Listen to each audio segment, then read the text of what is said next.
When panel, here, Joe, be out of your Mimi will shoot away, and also walk to Maba, or provide Biatra. I should give before money here. And yes, I will go to the to quack.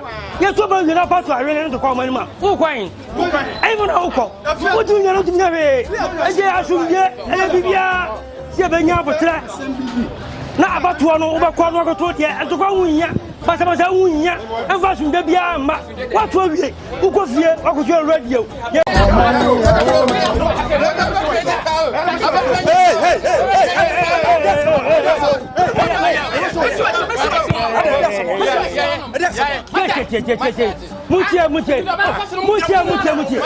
About to ask my account, about to go, about to about to about to marketing. When a panel, here, Joe, be out of your Mimi will shoot away, and also walk to Maba, or provide Biatra. I should give before money here. And yes, I will go to the to quack. Yes, to bring it up to I ran to call my mama. Who crying? Even Oko. What do you know to never? I say I should get and be Sebanya for track. Now about one over quarter to and to go in. But I was a winner, and fashion the Biama. What will be? Warehouse. Election warehouse. Election warehouse. Election warehouse. Election warehouse no be until OTEC FM.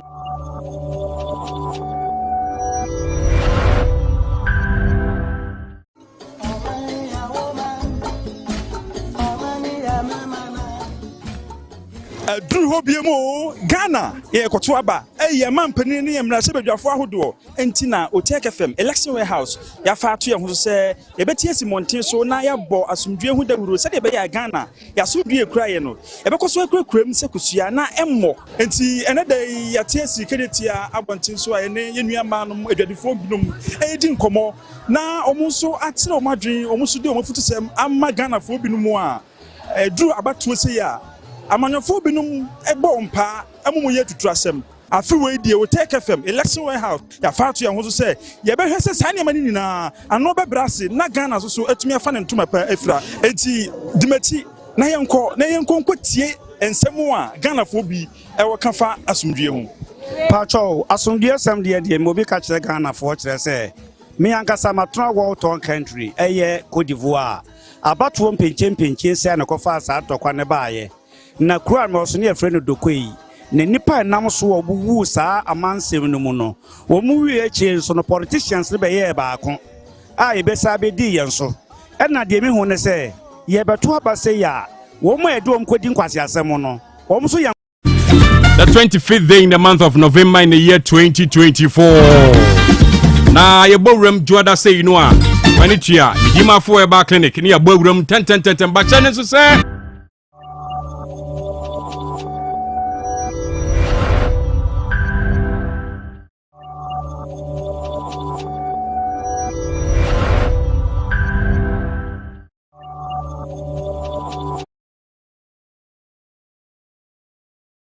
so London your Dwabrem UK Mountain so your Patmark Radio Bar Radio Mansan Radio Brainy Radio and this Sahara Radio Case Radio ni wonum television wa Paris France abrochimemu Dachima Radio ewo Denmark Rakus FM and so ewo Belgium na Sky FM abeka ewo Columbus Ohio US abrochimemu Dwabrem ewo www.otecfmghana.com so www.otecfmghana.com so na social media handles no Dwabrem ewo Facebook and also YouTube na why OTEC 102.9 FM OTEC 102.9 FM on sabe kayen ewo ho pepa tete and many minority leader in parliament bedin komo honorable Atoforsen ewo fie ha ye no ebedi enkomo na say whether it is minority or majority and not nasia maybe san baby ote na ye nyina akoja no ne ama na trasie ho no eti ebedi eno so ho enkomo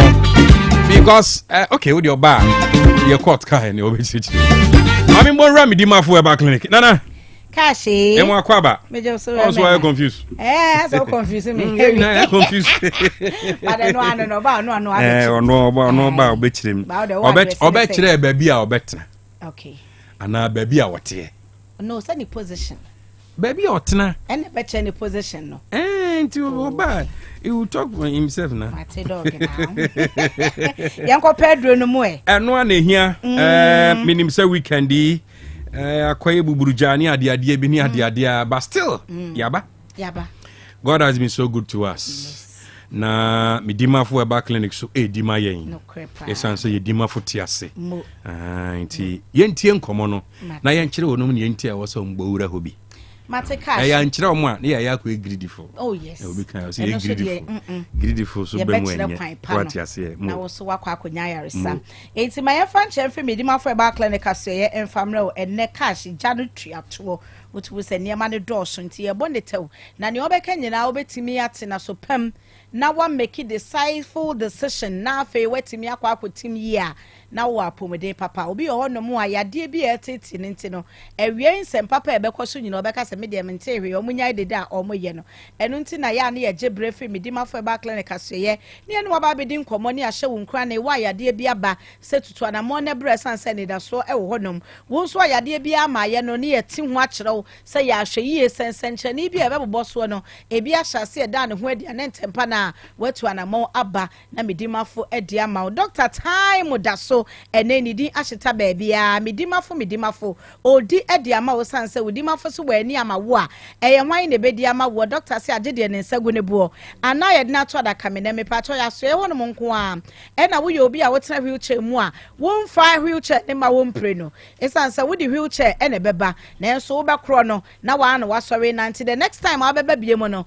na onti wheelchair mu no nti ne ye say yentna wheelchair mu mpre no e ma aso e honom sanso e na ekoma obi a okita poma obi eni honom a wode ne poma eru medimafo e ba clinic na wo opie poma no esan asa no enti wo ba clinic honom a poma ya pakigu honom anya asem keto na no mame bi a was na da mo ton poma wa ha na yese da bi yenton poma e ye omanfo adanse e negu honom saa no sanse wo mo a na o kita poma a wo mo ba aso e honom no wo kro no wose da bi poma de mi hia biem enu nti wagya ne poma no e wo honom enu nti ase nkita poma mpre no e ma aso e honom a na eye no kwasem doctor sinyare wanyina eye ntatia case enu nti wo yade no eye de he ede na etete wo ede na hye wo so yade be na aba wo so a wo se ye krankro nti no wani nyina tutu aka won nsam eye medimafo herbal clinic na wo so de wani kire wonu na obedi ama wo atu yade na sem ama ho atowo me patro woni mo bi a stroke yade ama na bubu agu wo no mu a ka kire ne se medimafo 2 weeks or the sorry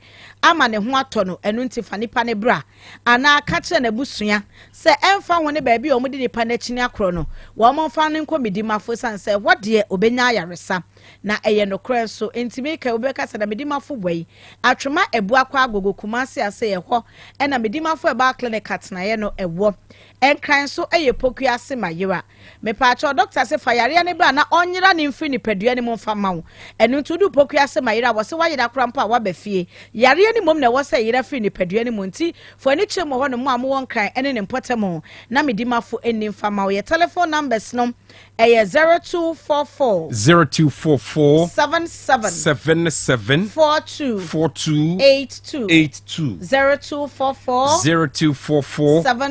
77 42 82 and 0500 72 72 15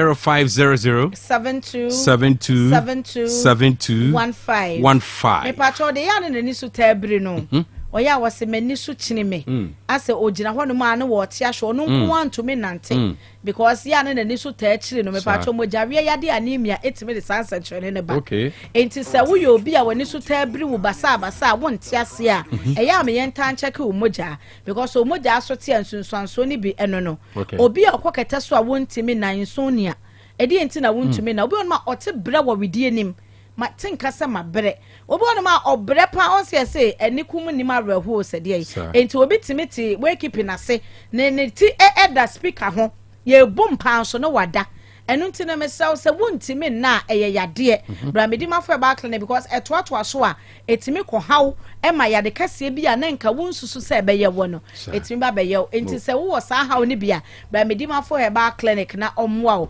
afei be ma na oba wate infection eya na ye kai infection na ya na dodo na adwene ye o mo se eye odepu ana so odepu ade ze de eye common because white no panty line aba ye kra de ma ya na mfa nye hwe but ehu because ema bebre wo ho no mu a omo menses enya problem ne menses no emeyie ama affect na me eni wo ware ye no nka onya wo obewo nso awo ne ntimi ma ne nyina ye infection na e sha ase kuma bi odepu ana wa mu no ena enyini aso saaba no enti se doctor se what infection oba na se be ma emfa ne tra keke bra medima fo so ye esan se infection kwa de entatia case no ye ma review e wo ho se ye syphilis na what ye se ye go no se ye odepo ya make ho asemi bi ena wo so oba bi wonu ma ya no ho nkeka ye wona namu ensan bi ba begu wonum eba na ekọ enti se wa fa ne normal ebedu ba bie no ebe haw ama won sabuo no ebe ha adwen ebi wonum kwampa onye baby e wose wo twabra na so ne bra na emma kra mesel e abnormal enti bra medima for ba clinic na doctor emwa se be ya enhawo ene na mu so a etimi ma wunya fibroid e ma bebre wo no mu a se ne menses ne ye 5 days e wose nke ba na e flow on say wutum say heavy flow ne de e ba no nti na woto amuase ya ye de siesie ye hu ikura o ma chichem ebi wonu ma ye say heavy flow first 3 days no wo di first 3-4 days ne e wo say ba na hu say aba enti say wo first 3 days ne kura mpo no ye so so so how bi ho no eno bi on so kwampo ne de no 5 days no emma eba 2 days 3 days a na etwa 2 days na aka no emma ye bi sa ho sa moja no ewei eboaboa no ebetumi anya sonsanso wo so ntimi sew nsabuo te saa enforce ho enna ye nuanom maaya na ene wo pentama ya ade na anu abaya bi wo se makoje iPhone meka chene se weekend wuku ada na ade yaba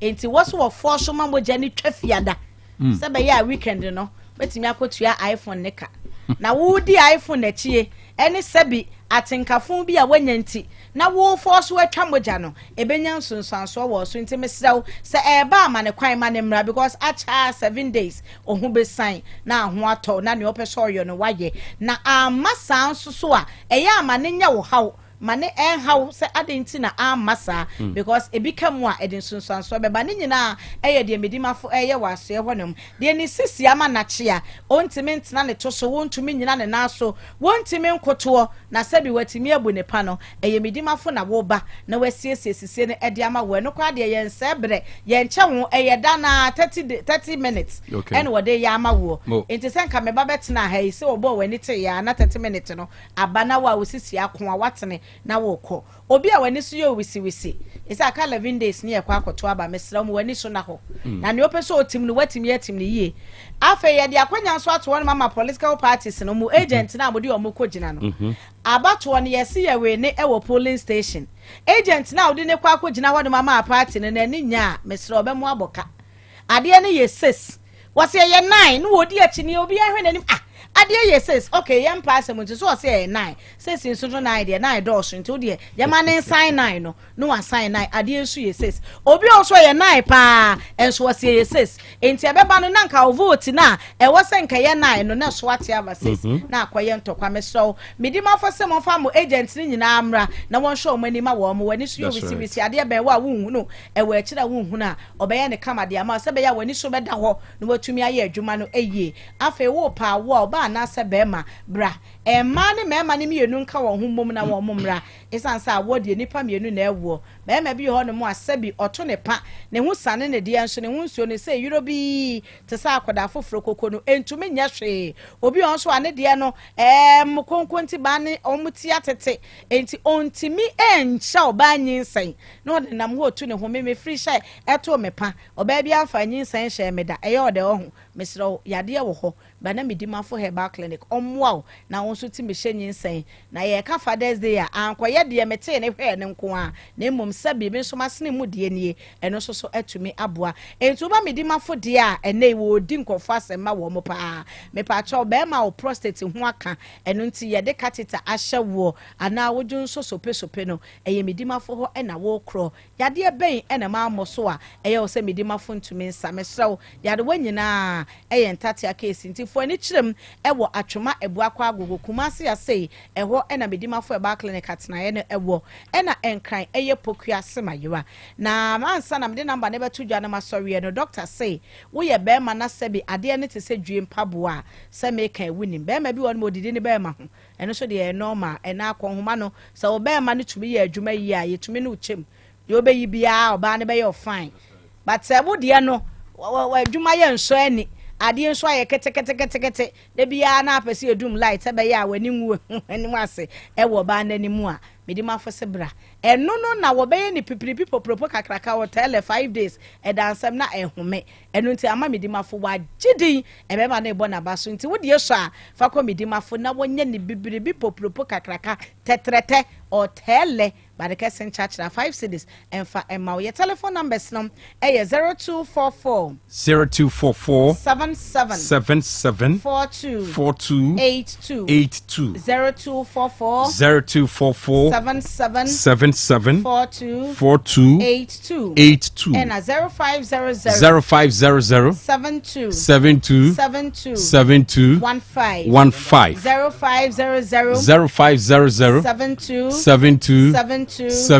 15 Kaisa yare ne yare for Wudimafo Medimafo Herbal Clinic Doctor Time Tasso Nana me da say on OTEC 102.9 ma me na me ho bra me mu adwatonde yan dawuro na fe yan hyase ana yan toaso emfiri ho me ba sisi ya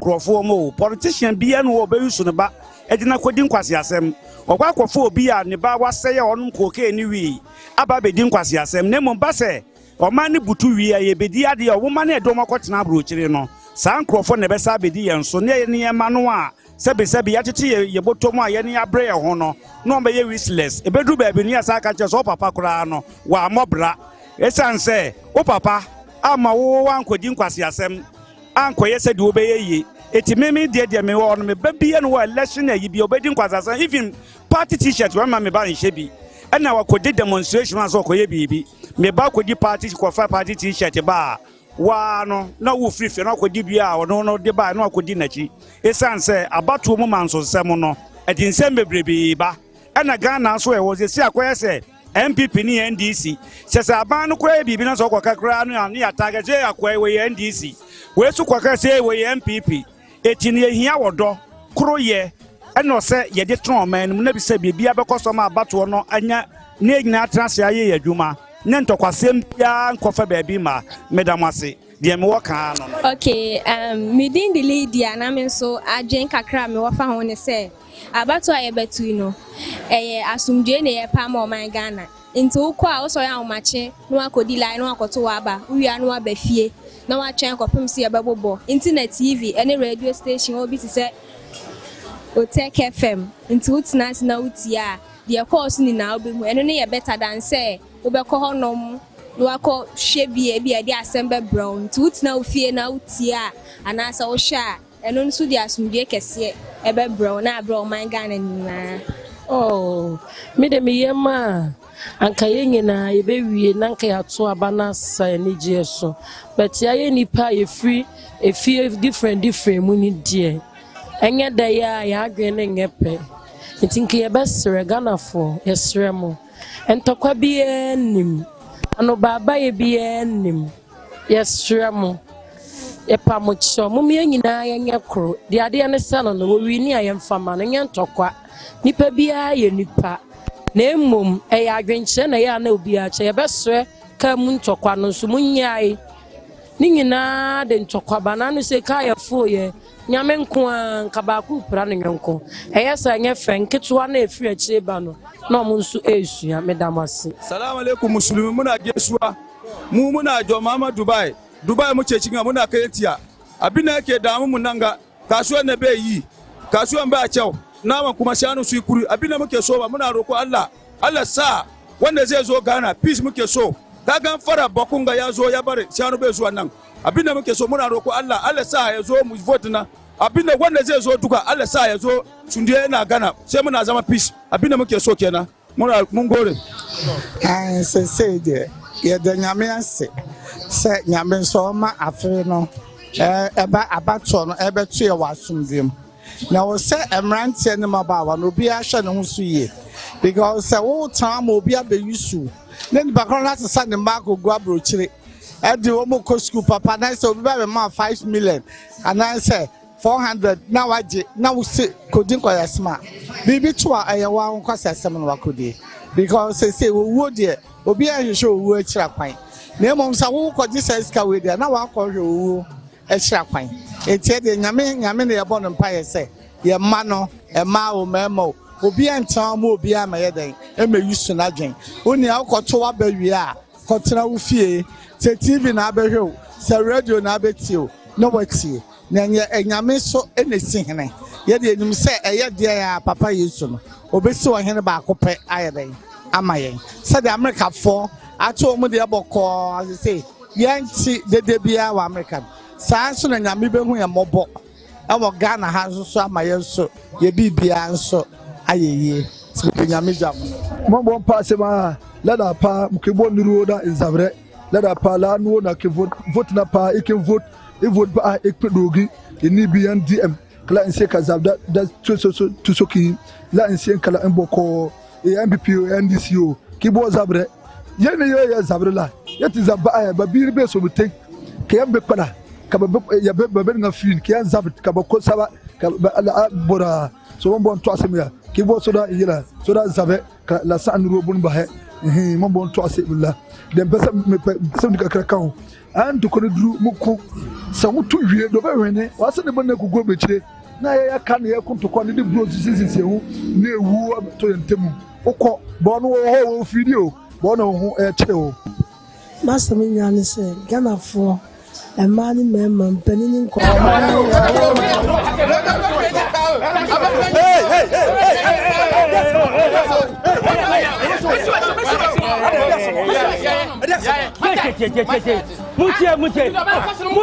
Mutie. About what my about to about to kokomotie about to ko chama adwene ukọ we na pano ye je obi a odo mimu we usu we eno nso ko kutu aba papa ba bia tana asumde be fo manim ne hia enye se we to ba we ntokwa ye to ba we na pato awe ne ntokwa manim a ukwan ai mo na ukọ odu nya no tumna we eje asumde e bibia se be nya botra na abatoa no ubekọ no goto de ntokwa wunya basa wunya enfa sumde bia ma wato awie ukofie wakojo radio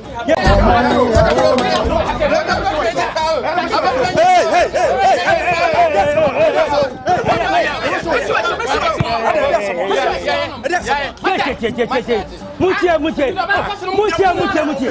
Abatoa se my kan abatoa nyentoko abatoa nyentokwa abatoa kokomotie abatoa mko chama adwene ukọ we na pano ye je obi a odo mimu we usu we eno nso ko kutu aba papa ba bia tana asumde be fo manim ne hia enye se we to ba we ntokwa ye to ba we na pato awe ne ntokwa manim a ukwan ai mo na ukọ odu nya no tumna we eje asumde e bibia se be nya botra na abatoa no ubekọ no goto de ntokwa wunya basa wunya enfa sumde bia ma wato awie ukofie wakojo radio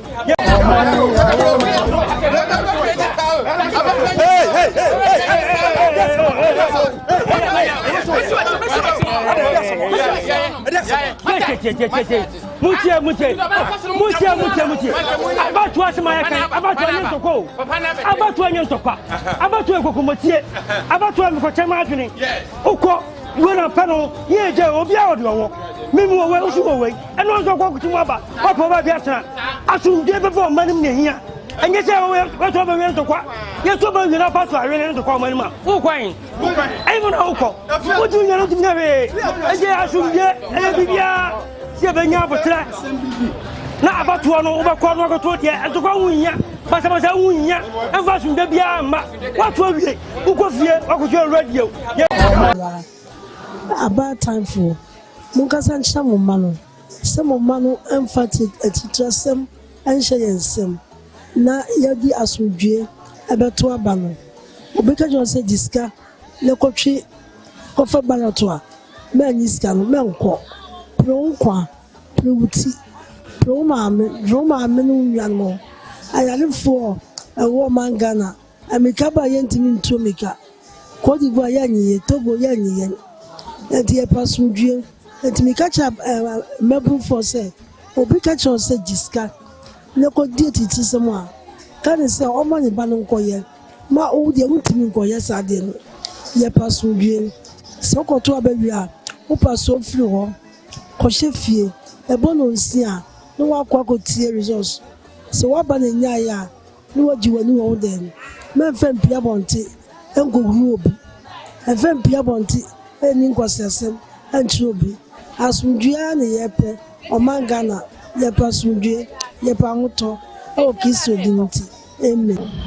Medase pa mɛka ne sɛ Ghana deɛ yɛbɔ Ghana deɛ de kaya yɛ sɛ asomdwie yɛfiri to aba no ɛnyɛ nɛ basabasa biara ni hɔnom a ɛsi na deɛ mɛka ne sɛ London aka bɛɛ sɛ 30 days na yɛkɔ akɔto aba na sɛdeɛ nim no ayɛ na Ghana no akɔyɛ sɛbi mpɔnkye-tɔkwa ɔmkuku ni kakra na aba fam na deɛ mɛsrɛ ne sɛ yɛhia asomdwie na asomdwie a yɛhia meyɛ teacher ni sɛbio sɛ basabasa yɛsi a mɛyɛ den na matumi akɔ classroom sɛ mekɔ akɔkyerɛ deɛ na bɛɛ den na nkɔla no nso koraa no a ɔmo yɛ minus no ɔmo atumi aba sɛ ɔmo so baba besua deɛ enti deɛ mɛsrɛ ne sɛ ne asi akura yasomdwie mu efiri mra tenten hyɛ ase to aba no a bɔne biara nsie no saa na mesrɛ ɔman no ɛyɛ the clergy mesrɛ ɛyɛ akufuado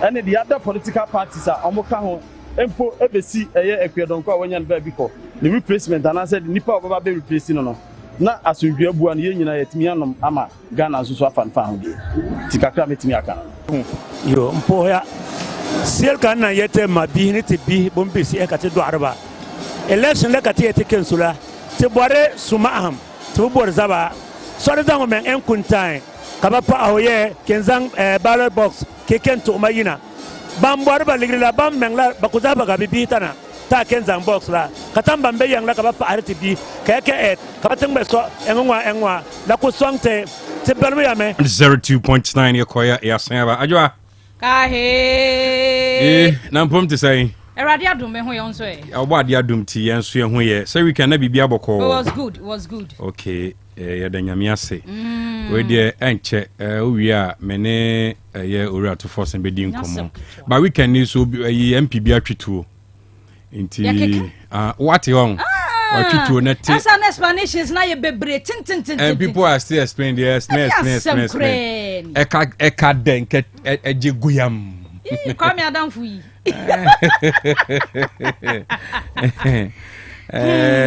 menyanti ese ewo atasema so enra program bi ase and I was at this time water gun prank na ekoso no dear boy see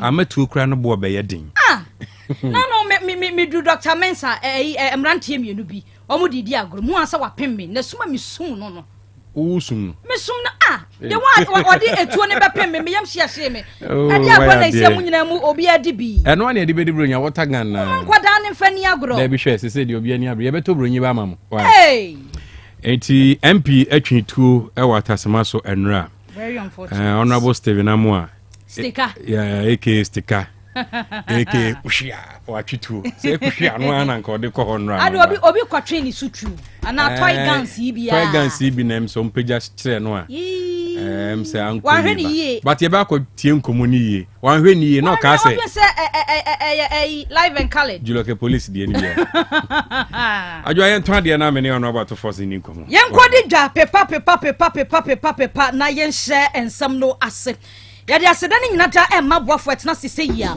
wo boye chidoma ensam no ye kenkan ede emma mo Augustine K Dwabrem Enterprise amen kancho sehwe enkane ane de papa fie no eno ane Augustine cable be chandelier lights ahodo design bi a wo pe biada wo bo Augustine cable be nya na benya bi e wo ho open orbit fans ahodo ceiling fan no anase ceiling fan no de abana bluetooth wom no Augustine cable enterprise wo ba obenya bi ade amount wodan ne ho adwuma na wo ye no akase obeye wiring na wo se wo de bro be so to kura enkoto hwan ni be wiase wodan na ba be hye no se wasan boka kapre no bra Augustine cable be enterprise na on sorto also wo stabilizers switches video doorbells ani nyina da wakwakofa bi aba edum no wo ben ejabaji worry woni lava no na ehwe animu ahoma ne 0243 179 942 0243 179 942 yade abekọ heba ebusia ehọ nam de waduro said yade ne tie bia wo de ba yade abekọ wugidie nti yade na ebekọ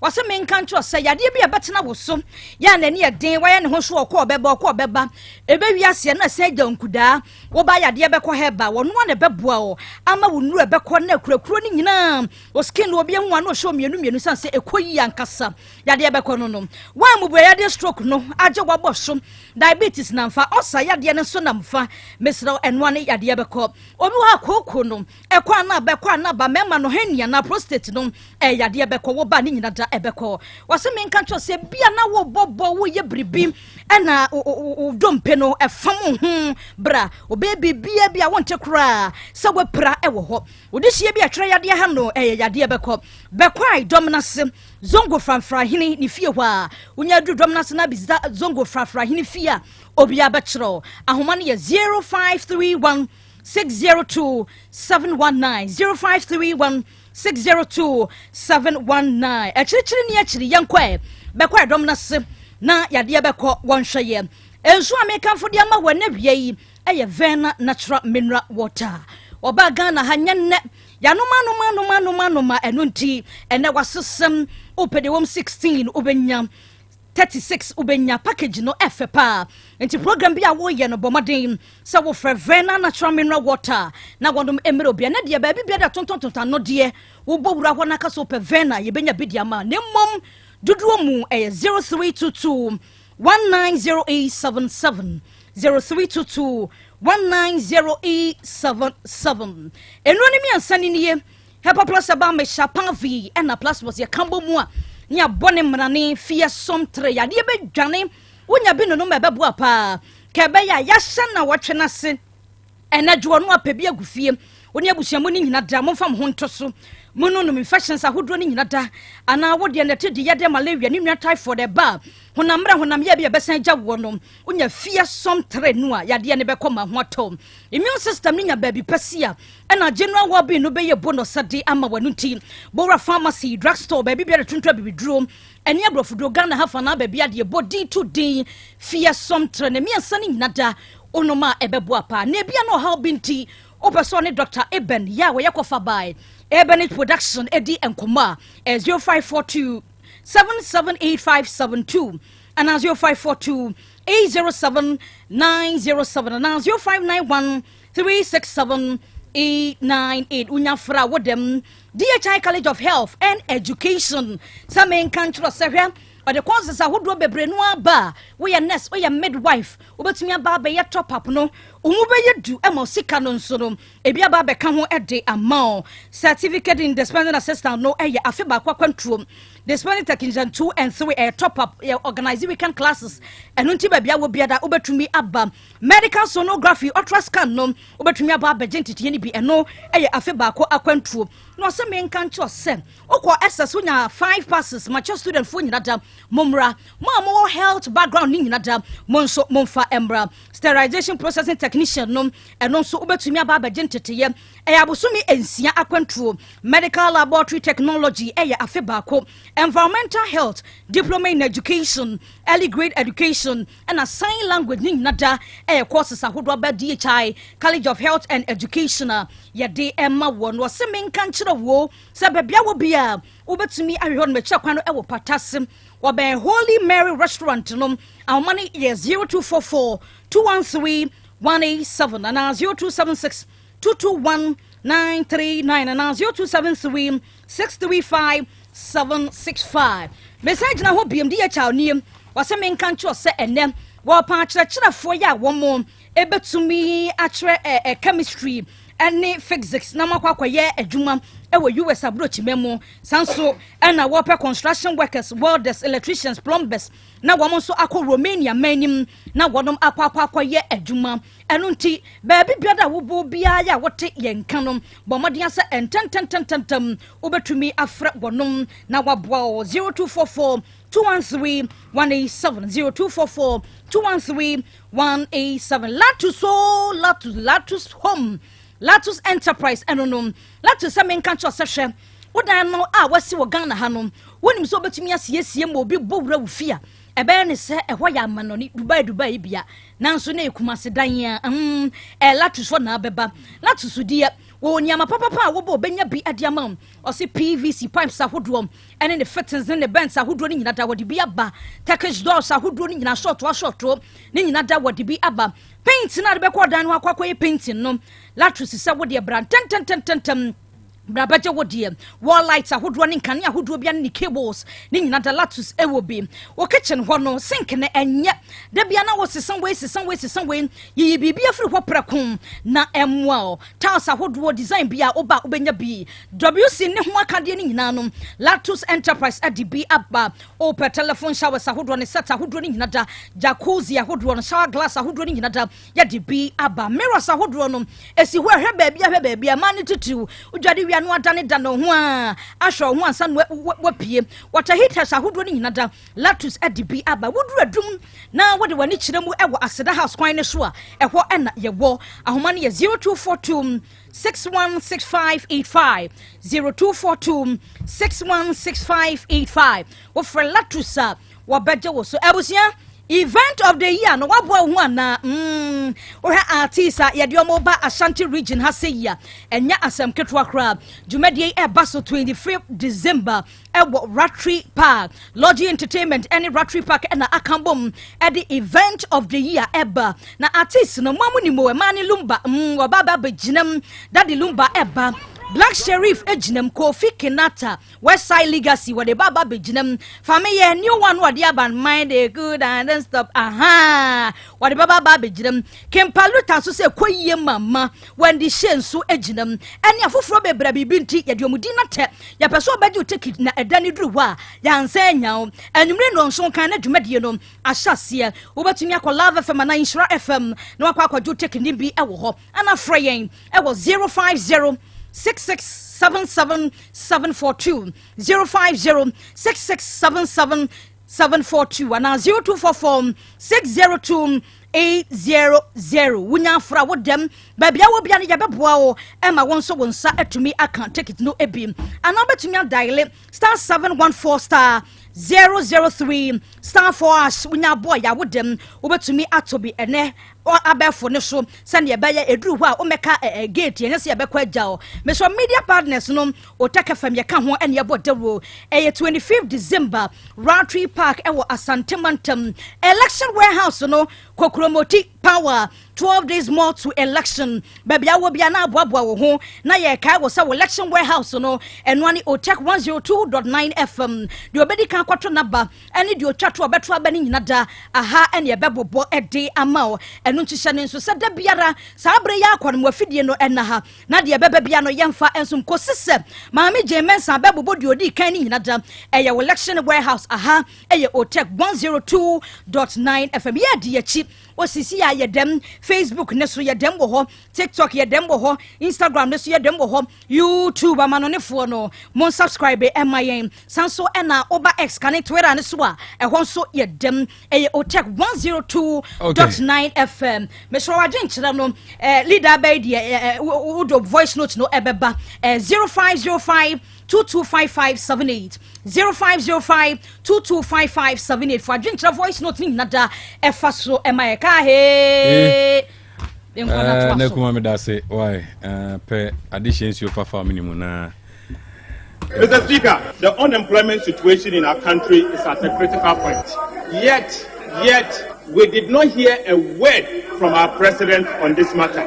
Mr. Speaker, out of 33 million population, only 11.3 million are employed. this number includes peasant farmers. Mr. Speaker, the difference between the 33 million and 11.3 million is what I call ninja. No income, no jobs, no assets. This means that 2 out of every 3 Ghanaians is unemployed. 30% of our youth are jobless, and about 4.5 million Ghanaians plus. On behalf of the NDC Minority Caucus in Parliament, we extend our warm greetings to all of you here in Tamale. Comrades, ladies and gentlemen, our country is in a mess, a gargantuan mess, a big fat mess. In fact, Ghana is in trouble. This Akufo-Addo and Bawumia government has been a monumental failure. It has been 8 good years of lies, and more lies. 8 years of impunity and lawlessness. 8 years of recklessness and cruelessness. It has been 8 years of no jobs and joblessness. 8 years of no hope and hopelessness. 8 years of hardship, misery, and 8 years of taxes, and more tax. 8 years of borrowing, more borrowing, and in fact, over borrowing. 8 years of illegal printing of money at the Bank of Ghana. 8 years of illegality. OTEC 102.9 FM, the pride of Ashanti. OTEC 102.9, up close with me inside the studios. After now, Dr. Fidia to her. Akwaba Sronko, Anna Mede Emau. Na Kachi Obi no Bisun Kanchi Obi se Dwabrem Jumedie so. And in the studios with me, Dr. Atofosen. Meneno Ebedin Komo Afa Ghana hon. Doc, Akwaba. Nyamena dum yensu yehu ye. But since ya be shem komonasen, I am majority leader na there minority leader. You can call me both. Majority minority. Yeah. Until the stalemate is resolved, yeah, you can call me both. So you are the majority and you are the minority leader. As long as I'm concerned, I'm the majority leader. How possible at all? It be super from minority. In terms, you can call me both. I don't want to dwell on that. There are more issues that we need to deal with. Exactly, it's very necessary. But before, obviously, you be doing come after economy no be. But you say Oma yetinyo bakumi no biase just within some 5-6 minutes. Okay. But don't you think that currently Parliament, the supposed hang Parliament, punish Ghana? I don't think so. I think the people of Ghana for our country, we owe a lot of gratitude to the 80th Parliament. Sure. I say this because Mekadamasem no Sunday. Ekwana nka President Akufo-Addo no nua Bawumia ena ne party MPP fo ministers nka wode Ghana be fadon nyame ehe na ye wanye he na dom ena NDC MPC wo sorry tie ya nka minua nka kuro nka wabo Akufo-Addo danka waye ode be ye Ghana pa sikedi basa nyama ye basa sebe white collar corruption kwana wo fado was say abansika wa yene basabasa nka dem parliament here okete heni nka se yenya nka menua nka etumpa akwatena Togo nka etu akwatena Togo because it's a company na worugan nti yimpa nka wako onye ya ebi kwa brand o entia enya where there be wo no ka say tea company ya Unilever one tea brand no okay to wako Ivory Coast Navia we fi Ghana wako Nigeria companies is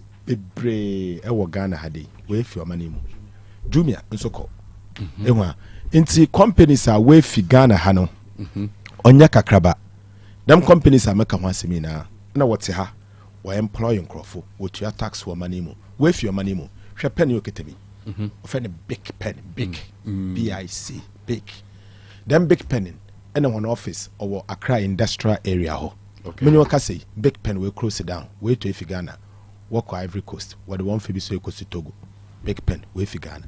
Can you imagine the company be fi Ghana ne bi akọ Togo no we fi Ghana ne bi akọ Ivory Coast because Ghana for yambo yan home button taxes na President Akufo-Addo was egu Ghana for wando na Ghanaian businesses wando taxes and na policies are onya de papa inti parliament yo ho CCI enzama wa kodo enwa sanka parliament inka yenya inka menu yanka wankasa ebeka companies no homo we traffic kroma because nka obia ne nwale njo manemu ekwana abani wa fado wa say mani enwa the Ghana I know, the Ghana that we all know of, I would name minimum nyagdam Ghana ni. Ghana na President Mahama or the share Ekufuado in semen in ya Ghana ni. John Mahama na Ghana no hand over my President Ekufuado on ya dam Ghana ni yumi. But we me Ghana na ono no dem be no oil lectures or criticize abanda that one in zama jugong wa jin sim. Look, answer ekroma eshiwo. Ahochira wa bo money moon e bin sida. Memo example call. Time at President Mahama or what don't know. You were a friend misery index. You played one of my tapes. 8 years of misery. You can misery or cheddar a hotel. Professor Kasim a hotel. But here then we assess a hotel. Economists will factors what they assess a hotel at any point in time. It will grow biarim. In Zamani bini unemployment. Ibini inflation. Ibini oye interest rate, lending rate. The menzama basin, yakabuma, or try the level of a hochero workroom. Since 1992, in this fourth republic, a hochero undo 47.7% at that index for the first time. And during 1999 and 2000, now Ghana economic crisis, that time, no, the misery index was about 30%. Now wa double wako almost 50%, 47.7% misery index.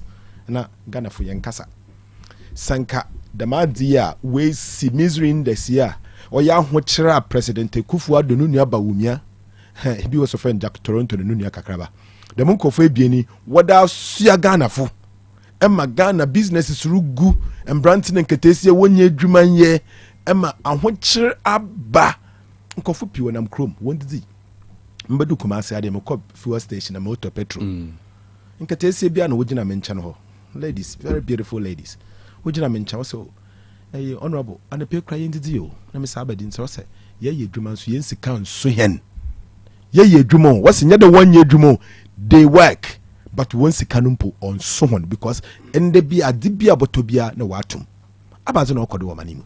What is happening here? What I thought I've been born na Ghana for the President Kufuor no nua bawumia. I've been born na Ghana for the one.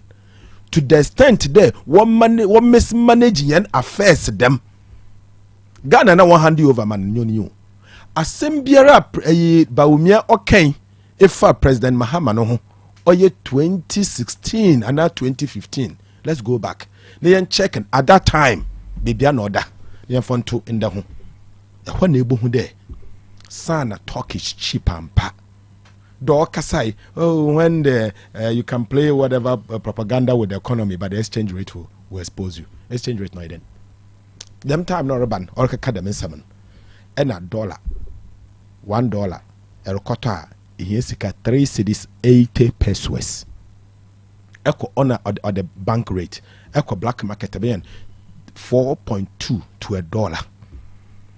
$1 or 4 cedi 20 pesos at the black market at the time, and the black market at the time no at the black market, and the Sansoko bank na 16.8, 16.7. Now how no manage them? How no manage them black marketing? Abisa baumie nchon no sende or magic wonder or bobotuma ma cedi no crowd baby or sende watching or the key na madam pari or the watching out to sales. The wa arrest sitting into or the or more locking more the keys now or that come IGP. Since you are in sitting we break jail. Fugitive on the run. Or Guanachin Usain Bolt. Irrespective of baby a Ghana or I've been global crisis. Damn yet. No, me po chumpedem visa the global crisis or one casas mess global. No global or you we are seeing abedin on countries. Been a Ghana companies refi Ghana. No work Ivory Coast. Company wo fi Ghana, no work Togo, wanka global no ha. Na young ahonchira ye ma wo manemu. Memo another example. Memo another example. Okay. Na ye free COVID ma ye wi. No. Ye free COVID ma ye wi. Okay. Eje de there country sin na wa recover. Okay, first, mama, you are no for example, you are no. Okay. Your Ghana had it, your neighbor or your Ivory Coast. Sure. Similar in terms of yen suban. Here now, the majority of Ghana for your kind of for. Ivory Coast, a majority of Ivorians, and so you kind of for. Topography or you're almost the same. But since 1957, Ghana used to be the second largest economy in the entire West Africa. I don't know if you are aware. In Nigeria, if you are in Ghana, no other. President Akufo-Addo no aba wumia, waba ebe ye omampanyin nature na bete chiripe. Do you know what has happened? Sisi amenyo kase. Ivory Coast wabe pagana. COVID and wanchiwana. COVID and wanchiwana. Sisi amenyo kase.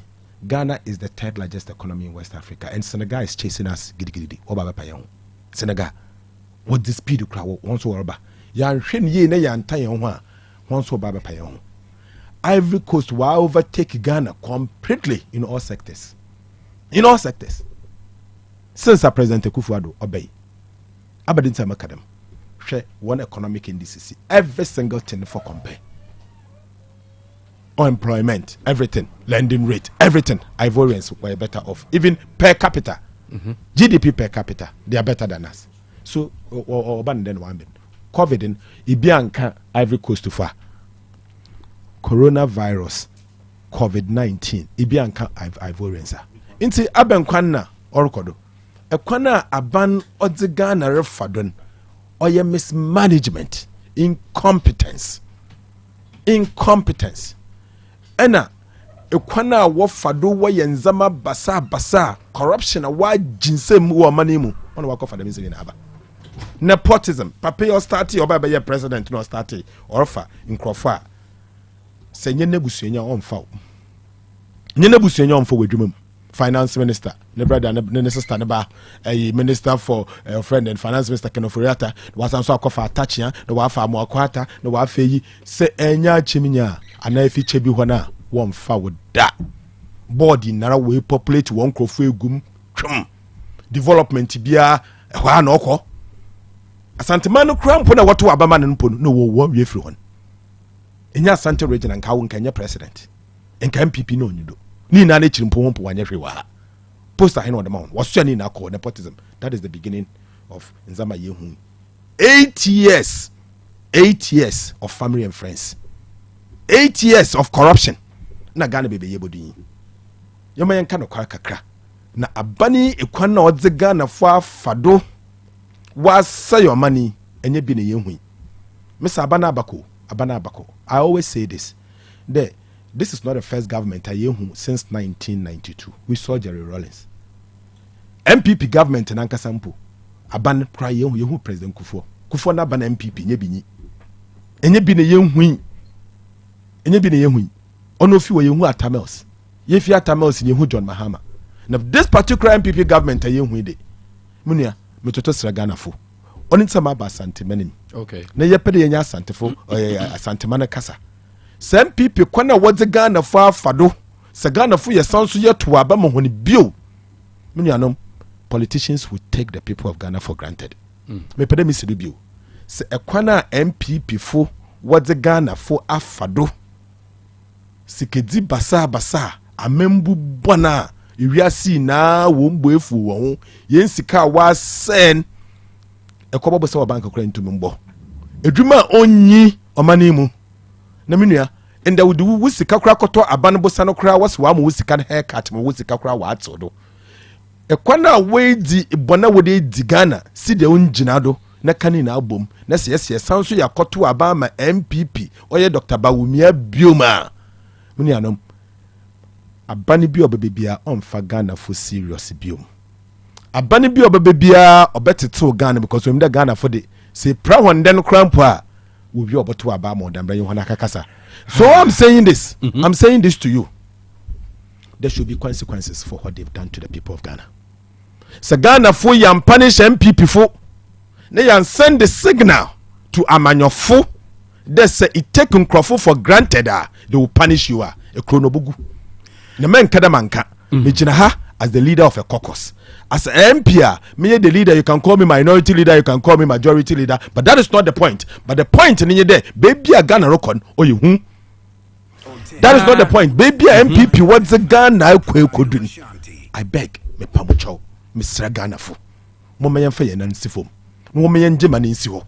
Because baby and kofu adza wada ya Ghana fo panes ya sansu yenya kukudur ya tuwa born to them honbuilde. In spite of all what you have done, continue. I will be surprised.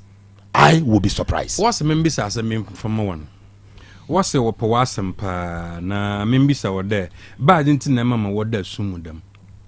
Let me make this point. What's a member what they're assuming better in Fianan? Medasida Kadama. First, power plant. One sorry pet no one see power plant. Or investment a ban wayan kakra. Okay. So the country grows population. Sabe nyimpa na what's Ghana 2016 in yet the same population or 2024 and population again. So country need demand in terms of oye power are able using on sobokoso. In terms of the megawatts. Megawatts. Okay. Production megawatts. Good. Insi abani biara obebe biano or don't who there who be here there obeyan and kakra or dibi beka one kakra. From Oye President Rollins Nabredo, power generation or the kakra.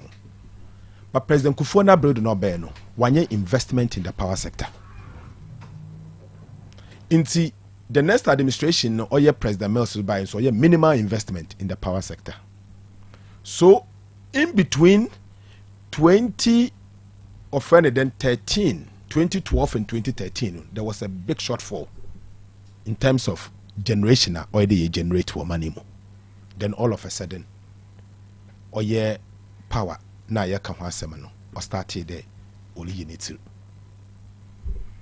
No unity na Oye Dumson started Orban. We need to start in making investment. Another year this Kabuka Kushimioka for power plant aba. So President Mahama, or are they about 1,000 megawatts? I think it's about 1,500 megawatts. I'll check the data for you. And or adding into the national grid. But upon then no are they. First of all, or there okofa car power ship. Okay? Okofa oye offended then a send power. A Mary and the way if you talk they what they basic kumase hadin. Okay. Okay. Into although other them power plant in now or the bar. It takes time. It takes time. Honor President Mahama no decided there. Problem na abandoned that one over the years in successive government. You could phone abandon could say Mills na abandon over a Rollins na banina when to many investing or solve a problem once and for all. Kasi. So he took his time and then Nyamia Domala or to me survey or the power crisis na yakawasa. But me adibi. Maybe yala mehu adibia or power plant companies, IPPs, independent power producers. All right. City TV will publish adibi our one Twitter and Facebook page. Also Ghana's energy sector will from today, Monday, November 25th, 2024, face escalating challenges as major energy producers, power producers, such as Car Power Ship Energy, AXA Energy, Senate Energy Limited, scale down their electricity supply because of mountain debt. Asogre they were closing. So meaning that Asogre was when you want we're close. Abandoned when album abandoned one car over $1.5 billion untia into companies in na was it sabe edwuma kra wonye into dumso na ye ka ho asaman menyo kasi sem pp aban from ende wentua kawa and sikano so yin mo nkutia because me the word kwa campaign on wo ba be chen wa hanan say ya on chere wo be start a campaign e bo hu da wo ba wo fie no wo cheche ska by heart sikano de wo be chen by heart wo de ba mpocho genezi asa no o Ghana fu na ye o ye na ye ska wo ze bra wa genezi nanyim dem sikana oyede nka wotua manka dumso no onyi do ba no sisi dumso na start Nyamrameko, independent power producers, why a press conference in there? City TV will publish it was one Twitter page, why publish one Facebook page. Menyoka says enti in summer or kodo one money no mun or you. But me pedama catch there. Rather no, me expect then kaye better President Mahama said wa adopt a strategy obekade oye populist obekade bia amesoma ba but mesoma fa mensan kokon ho ana mesoma nko o say I will confront the problem head on. Number 7 inti or be fix or be fixing, and he took the responsibility. Okay, no sende I will fix it in under wa fix mende nyamena domala power plant ndo ho menyo ka say yebotum ye generate power ibina waka ho asama wo wie no na yade yebesi oye kumase ha KTPP I think 2. So this is what we are talking about. Tibini amepeda maka asembi kira hon. Okay, ye wo kumase, this is Asante Kumase. Eha is the hub for businesses. Asante bai no chere breka economy no asema. Yes. Okay. Abadi no kitan wo de be economy. Mepeda maka de ahadze adzawo in the wood trade. Okay. It's a hub. It's a hub. A car trading hub. Ghana ha. This is the place. Yeah. Asantes are natural traders. Yanko pon the chawon. Emana be about ton. Sabe onye interested wo aban contract mumpo. Oye trader would zugwa. Igwedzi papa bi on the Ghana fo obi anyim de ha na wodzigwa adza ohia igwedzinyi biara obi odzigwa na de oye trade biara oye adza bien. 1 oye CD exchange rating. Okay, CD dollar relationship oye exchange rate muni anom abani ba betena do CD na ya hunter da my president Kufuor okay no CD no raho why har when no kede enkasidi obo move from 3 cedis 80 pesos all the way to almost 17 cedis to $1. Yes, 17 cedis no no oya how oya wanya no o how adwe no the fluctuations and the what so do adechan wa kosor adechan businessmen are not able to plan. One to plan nti will lose one working capital. Send a quarter azeba the insui na kwa crazy baby na ba boton wa ha and hwene ye ya nessa to prices muntama within a week you can lose your working capital. Enkofu pi one cash because wakofa adze ba by the time oboton bobo wie no wakwa container kuno kofa na wontum fa container kuro bi or defa container half because by the time oboton bobo wie no wusikeni na asho wuskash na mebo obandea abad no the Bank of Ghana or ye no tumur cartel I've been to the Bank of Ghana I've been to the carbon men kan me pede kan de abadi na aban no beye. Okay, abanin president Kufuor no nua bawumia abadi no beye men fenche Bank of Ghana or ya aban no suban boninti in the city no what na menyim de ano no odema commercial banks so but you see first of all okofa no hin Bank of Ghana okofa wo hin odaba ni crate oye dollar na okay yes okay odaba ni crate okay it's a ban responsibility. Okay, time about umia only lectures in one kind of Bank of Ghana also President Mahama obo mi satan no questions no oje yen tin or no come me satan or Bank of Ghana na abin to fan come Bank of Ghana no so you do Bank of Ghana ni sika no kro man onyin baby sika ni shana ehim fa na wafa munia yan kan kwar aban we fail MPP government we fail President Kufuor we Ghana full rambo ena Alhaji Bawumia me hu campo we go Ghana full rambo we fail bigly. President Kufuor na Alhaji Bawumia we fail bigly. One sem fata yem vote saban obado no one yadi ye ya o deserve to be punished. Yam punish when I the next government about the city boko 15 poa obiara onke because when there do be bia Ghana football to abaman.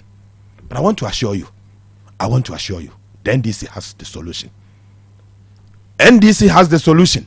The yame ya dum na se Ghana fo asanteman kan hu bi what to abama President Mahama ye be yama different from what Alhaji Bawumia waye. Onno ye chairman of the economic management team. Ekwa na ofado abedin tin ende onka samfa sikasam ho bio mete do ka sikasam ho asam acher sisi o se bibi computers ya miyanko so for computer man computer no ka ho asam digitalization wejak sikasam ho asam ka.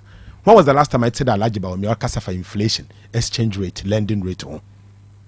Asma mekatron, sidin wa jinsem wa to free or out the motor asebe ni break atom. On a sidin wedu. What tom? Aban only solution bia for it. Only solution bia. On in echi no, you'll be your friend. Lending rate. Lending rate. Sebe. Se etonade na ye business bank na you ye dwuma. Sanye bank ye dwuma bank no wo bosa na bosa a wodze bowon waso itumi di ye dwuma na nya ho mfa so enyim lending rate now some banks were 42% 47%. Yeah. 47% ko de bosa mo wade 47% wo mfa so ahen wo profit ya ahen na yinyo owo bosa bia aha ekwaje bank loan na anada akotọ na adze menya ho mfa so na woso wabrabo esi wuye ya na ahwe wo ye na womba na webusua ahwe ho na ahwe wo fa asefo a 47% 50% almost. How? Since when? Since 1992 Fourth Republic that benda dey see lending rate o do 47%. That benda aha na ekwaje bosa no fi susufu no won ana banka aha me anke pedem bisaw ebe wiasi when you are the two we akwaje bank sikama oroko 50% 47% da ebe si ami hu bi pen in solicitors ya yet Ghana for yan kan ho asem munuanom metoto sra hon ekwana Ghana fo MPP fo wade Ghana fo afadon.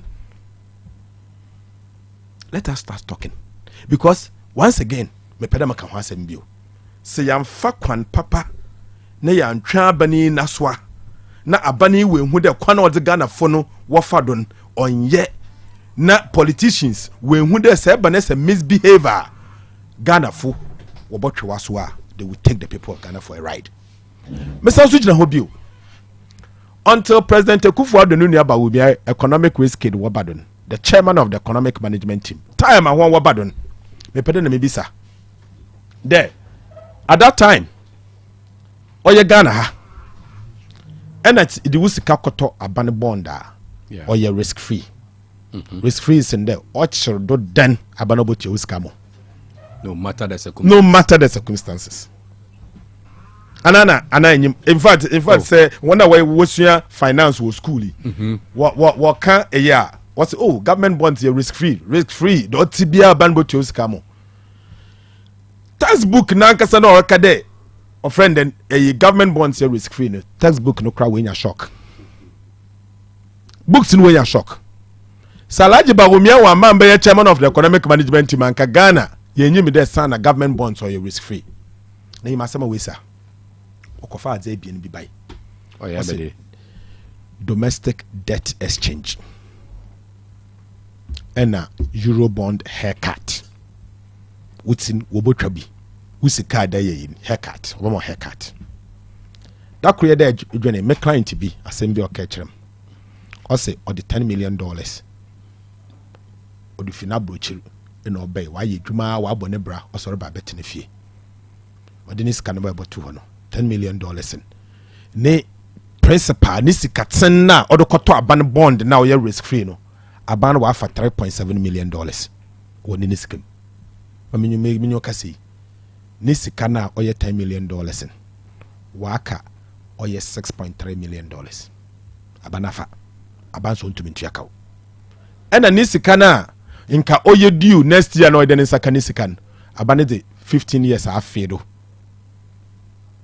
the 15 years na 6.3 no 15 years time no botu ama wo ena ni interest na ina nkan no ogin oye ofrene den 7% aban so ntumi ntua 7% bio CCA obotua 4.5%. Onon danchen ni sika no so wontua ama na afe kro na fanyi ni interest out there nsaka ne nsankan oyar ni panara wa kone pension nti na ono na oje odo hwe no ho o se ni sika odo to edurumpo ɔyɛ dzeneman mana setenem ayɛ basa na sɛ aba no te wiase no yɛ dɛm a na wie ne sɛ ɛwɔ akokodur de nam na ɛretɔ ndwom ɔsisi fia bi wosisi fia after all what you have done to Ghanaians you are saying that ɔsisi fia na hwehwɛ really insensitive no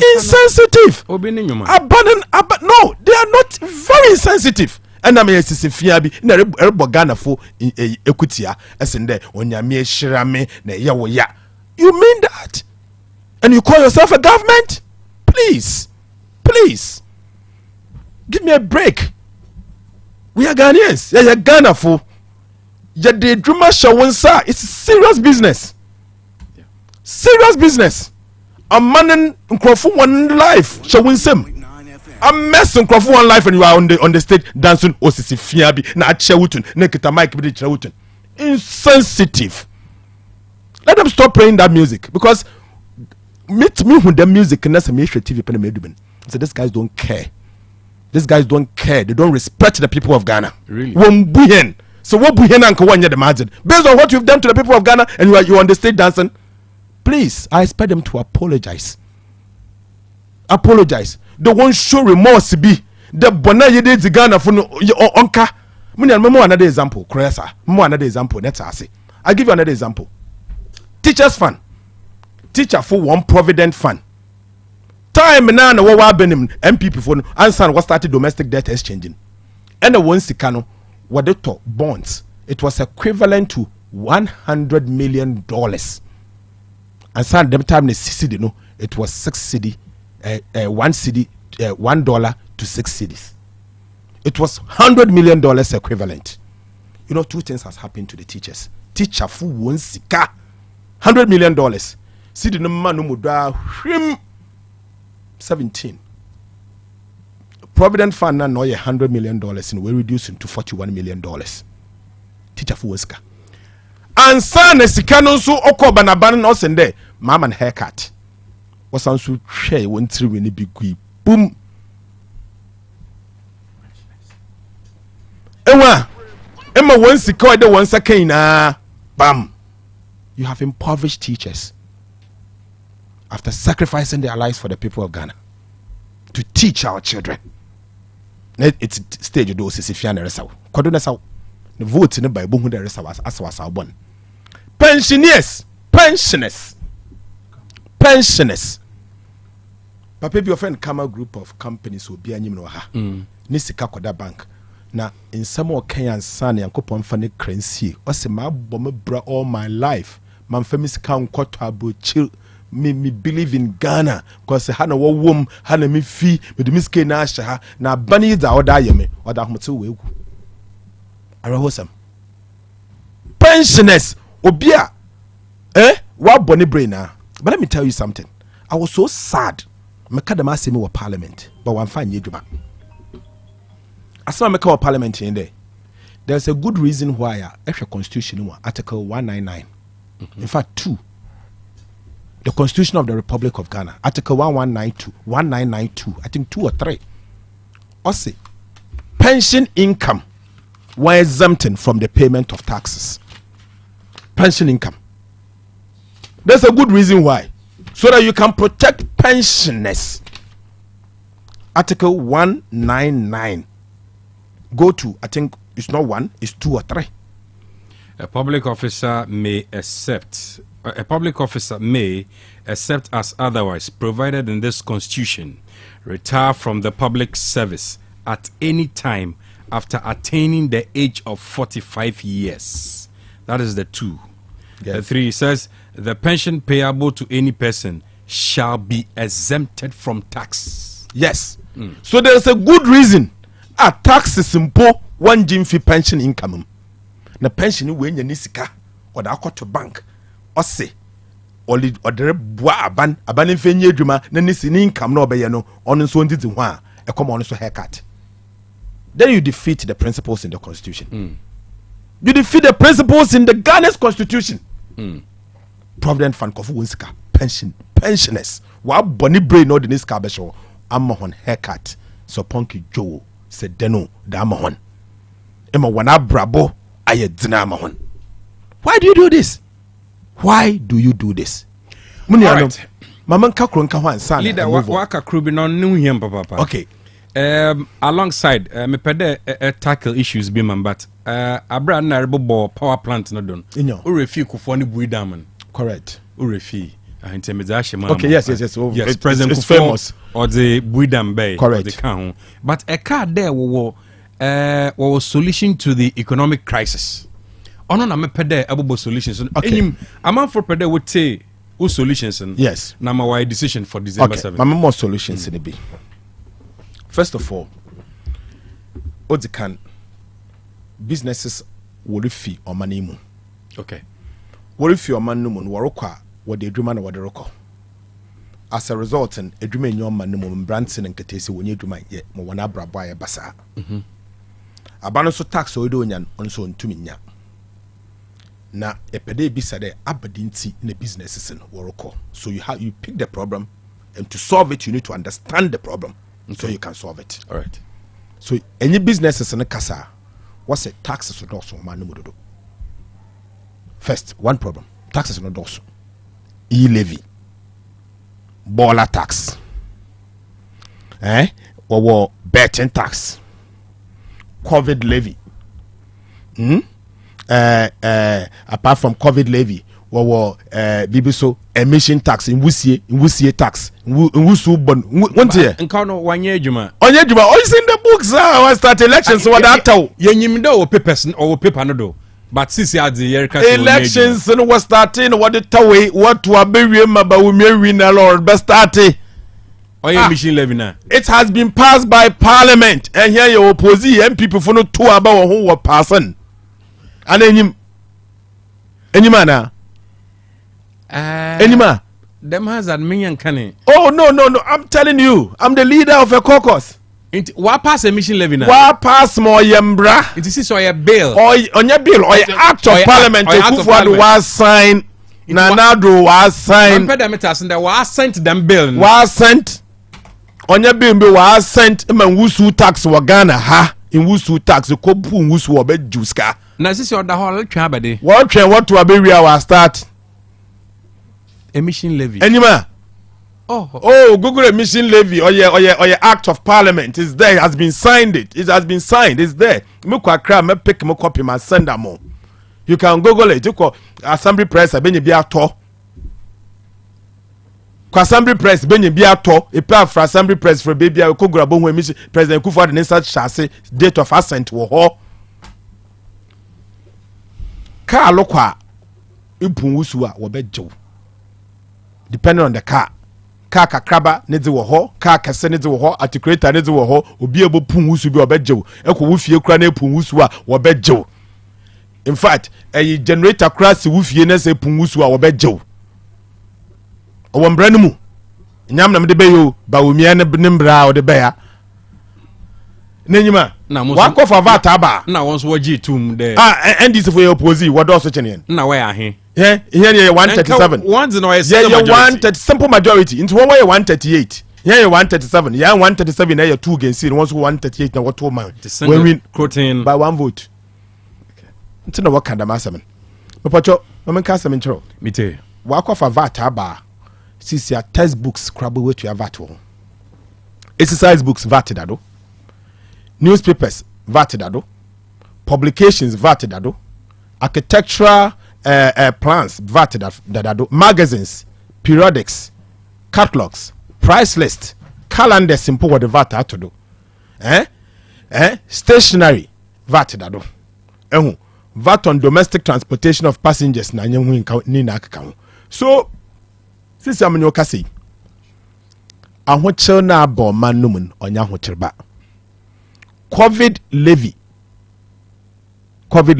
ehu asema maka sisi wa ngase ehu mo ho aduro me producer we ya mam sisi yes eyipo na no yakwa yi GRM po won ho na on one item 7 yes what's the emission levy act 2023 into bracket at 1112 the emission levy act 2023 act 1112 has been passed to impose an emission levy on carbon dioxide equivalent carbon dioxide in Wussien. Good. From specified sectors and internal combustion engine vehicles emission. Internal combustion engine means car la OUC, petrol and diesel wodugum engine. The table below provides rate payable. Yes. What's the carbon dioxide equivalent emission from specific sectors? Now, what's the sector stroke motor vehicle? Hey, 100 cedis per ton of emissions per month. First of all, be beside what better way to ton. What can tell you what under sectors, what's the construction sector? Correct. Manufacturing sector, mining sector, oil and gas sector, electricity and heating sector. Generator or no one. Na internal combustion engine on your cousin. Also motorcycles, stroke tricycles. Abobo ya na obutua tricycle abobo ya or botua. What is 75 cedis per annum? Pragia botua Mahama Kambu. We now obutua pragia obutua 75. Motor vehicles, buses and coaches. Exactly. Up to 300 cc. Exactly. And we now obutua 150 per annum. Trotro now obutua bi. Motor vehicles, buses and coaches above cargo trucks and articulators. Trucks. Oh, you know, we 300 per annum. So, what they see, what can more to aba? And then you ma, me come wasam, me young who did they? Me catch a Ghana for the madi on yet. A children could do baby now, one who on your pen what walk a quarter way out. I don't want to train to a baby. I start. If they mean it, I've been saying won't you for. President Mahamas Yamaya, don't know by your man pina. Obey COVID levy fuel. VAT now, why the highest in the entire Africa? No, System VAT is the highest in the Ghana VAT. Only the whole world, the whole Africa. The closest one is Morocco at 20%. VAT effective VAT rate here 21.9%. John Mahamas obey COVID fuel. Now I recouple levies in or recouple levy now, it will come to about 20%. Necessary me problem you there. Nyame ya adom na Ghana for to aba mo hona. Inyo. Worry about abolish them taxes. What better than we man without these taxes? So first of all, I want to assure you that the expenditure be useless. The Mississippi what they yet then. Been what the kutu friend and borehole National Cathedral on borehole. What I hear, friend then swimming pool no one. Young Kong, young physical from Koya swimming pool National Cathedral. Ono nature no. Me pede ya build there. President Mahama on saw no on current aeroplane no on gware was for ho. Ina taxi cabin was here. So there are a number of wastage our system no more able to me a cutting. Apart from that, ya pede ya can build there. We will subject a ban contract to donora into a value for money audit. A value for money auditor at certain threshold. Any contract, President Mahama Waka, they're up to $1 million or be certain up to $10 million or be subject into value for money audit. Into independent value for money auditing or Bob Wama contract no bon above home. When you know, so taxes no doors to be brave. Companies in won't everybody try to run away from the taxes. Maybe we doing. Intimate to surround. Me perema magana free now what's I said. Ekwana oye abani wa fado we buganan onye. We have the solutions.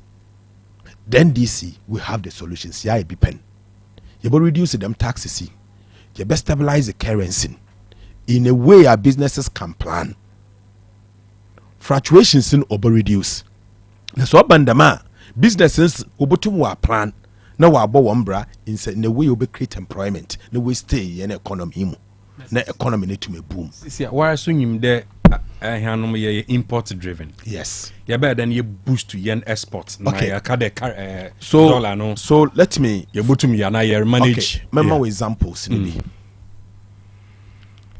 Time yen your officing NDC or hono in a cocoa nankasa no yen main exporting. Odi canon. You produce 964,000 metric ton. By the time we live in 2016-2017 crop year. President Kufuor obey on you know about Umia. imaza waya wama oye cocoa na ya kan ho asem ne bo no wa twe as cocoa no volumes na you producing wa bafum to under 400 something under 500 440,000 metric tons. Cocoa sector wegun. Cocoa sector is gone. I've never seen an incompetent cocoa board chief executive than the one we are seeing. Wow, what an incompetent person. What an incompetent person. I can assure you the next administration owns the one day in office. We go cocoa sector no condemn. What say cocoa sector completely? Cocoa na no ye Ghana ye mainstay. Oh hold your money. What say cocoa sector? And you want say cocoa or the cow no de Ghana full cocoa board ho. Since a cocoa board for the first time in 20 something years. Won tumumpo in Bobusa. Ghana fo obiara nye ready obobo cocoa board bosa won so haircut wo ma won crofo bi won okoto cocoa bonten wo mo hom bi cause cocoa board so wegun. So first we'll revitalize the cocoa sector. Okay. You revitalize the cocoa sector na yetume de ne basura. Cocoa farmers wa koma boto wonyem. Sisi amenyo kase. Ivory Coast one bag of cocoa is about 8,900. Togo 8,900. Ivory Coast is about 9,400 a bag of cocoa. Ghana cedis equivalent. A higher 3,100. Cocoa price no while console all time high no crano. They are unable to pay the cocoa farmer. Better the cocoa farmer nasa as an on Tony Galam say. Because onya incentive. So all of this will address those challenges. Increments in a second waja cocoa board says you are turning into procurement agency. Adza ya ndo otonzama sikari na ode bana wa otonzama wato aje wa otonzama na okokobran tafro ho. Otonzama na water from cocoa board wegun completely is gone. Ghana cocoa board, the pride of Ghana. Oil sector, for example. Oil na ye produce no so foma na or dwindle. By now Nkwadenka Ghana ye to produce about 250,000 barrels per day. Ask them what is the percentage as I produce. Pia kokra wada aba expert wada aba de se anhwe ne ye ne the way ayer kono. Say anhwe oil on the sector ni ye ya obadwendela mobugu. We will lose our oil sector. Obane then ye lose your oil sector. Exxon Mobil Waba Ghana na waba be start na wa draw oil na the corruption we need to wa pack one bag walkway. Them company ya wafra one we found them cry ENI Vitol.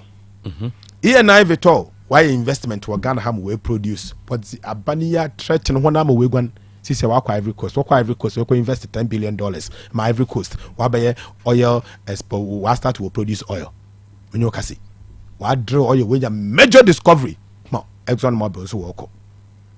No oil major is interested in Ghana as a result of corruption and litigation. BBROCO.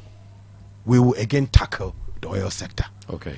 Making sure there you be corruption na MP for that oil sector and to attract investors into the economy. The way to may invest. On in nature no. You will oil palm. Eko oil trufu praso. Eko kede. Eko mpoho the palm plantations for Western region. The Western region. Ghana annual consumption is about 300,000 metric ton of palm. Abe palm crude palm crop we import into the country. Palm oil. Ghana import palm oil. Can you imagine? We produce only 150,000 metric tons of palm oil. Only 150,000 metric tons. So we are saying the oil sector and oil palm oil, edible oil, that's the correct name. Edible oil. So that you can distinguish it from crude oil. Edible oil sector no based on what we have been able to find out, you're able to fix the edible oil sector. Because there are some quick fixes that we can all fix it. Quick fixes. Intime pamocho mutotosramo. Baby a Ghana rokon. O man Ghana baby a work we could. And who be here? Dame na wo yeba fa kwan papa bi ye deal with it. But me pedamaka ni na nature na me de kosi unemployment to do. Okay. That for me which is also another branch of the 24-hour economy. Oh yes. All right. Okay. Oh yes. You see, yeah, problems for Ghana ha employment employment. In fact, unemployment. Abra Branson and Katesia wo pedruma ye wonye dwuma ye. The youth today, youth unemployment is about 38%. So 38% of Ghanaian youth wonye dwuma ye. 38%, almost 40% of Ghanaian youth. Time MP before by heritage, no, it was about 20%. One madu whom to 38%. Almost twice. Are they? Abad, what is the problem here? Ni na nechiri ye na ya kofo with them people who wa kukudu the one to abamon. Abana what to amon. So my argument here is the direction of the country. Baby Ghana ya kakakon, we are heading towards a crash. This democracy. See ya man kwan na say adoro kodri or continue this way. The man or continue now. Asante mai. Ghana ye huni ye. Abani wa mess up enough. Wa say crowy enough. Won't deserve yem vote biom. Alaji Baumia, the economic whiz kid, so called, will fail bigly. Bigly. Was say o money kesinimu ankasa. Inti ameze okamankotia. In the next 12 days, Ghana, we are going to the poll. We have an opportunity. An opportunity to punish this government. An opportunity to vote against the MPP. An opportunity to fix the mess. One can want to fix one mess we're creating. They can't. MPP cannot fix their own mess because they created a mess. One can we create a mess. Chido be no fear children create a mess. Nancy, America what to aba. America what to aban. Former president. Olusi elections. Donald Trump. Onye certain vice president. Ne president Orokofie. Oyini Jinai. America say them government you ought to the economic record na kwana what the country na fado no. They will prefer the former president. Or baby you do 4 years. They voted for Donald Trump. Donald Trump is back. Certain vice president is going home. That is how a democracy will do. There should be consequences. Say iya bona or they will punish you. I'm watching if I'm a opportunity to govern the people of Ghana. There, a time will come. I have to be accountable to the people. Now say, oh, want to be accountable to the people. Now say, for judge them, they should be able to vote you out. Okay. President of Kufuor Nankasa Okai. Also Ghana for one son here. So one year Juma won't voting out. Eto ma large Baomi atu am Kufuor because Kufuor na Baomi na sunsun bi anyim. Driver banza chira driving na aba na be. Awu na driver banza. Na dabe na woboko parliament. Oh, anyam na duma what to abewi ayeboko. I've just written to the speaker. I will release it shortly. I just written to the speaker because MPP one caucus the current minority leader Oya Fenyomakin watch the speaker on recall parliament. And so recall the parliament and most of my oppose my catch and 12 days to elections. I mean, how can you recall parliament to 12 days to elections? Afenyo is your brother.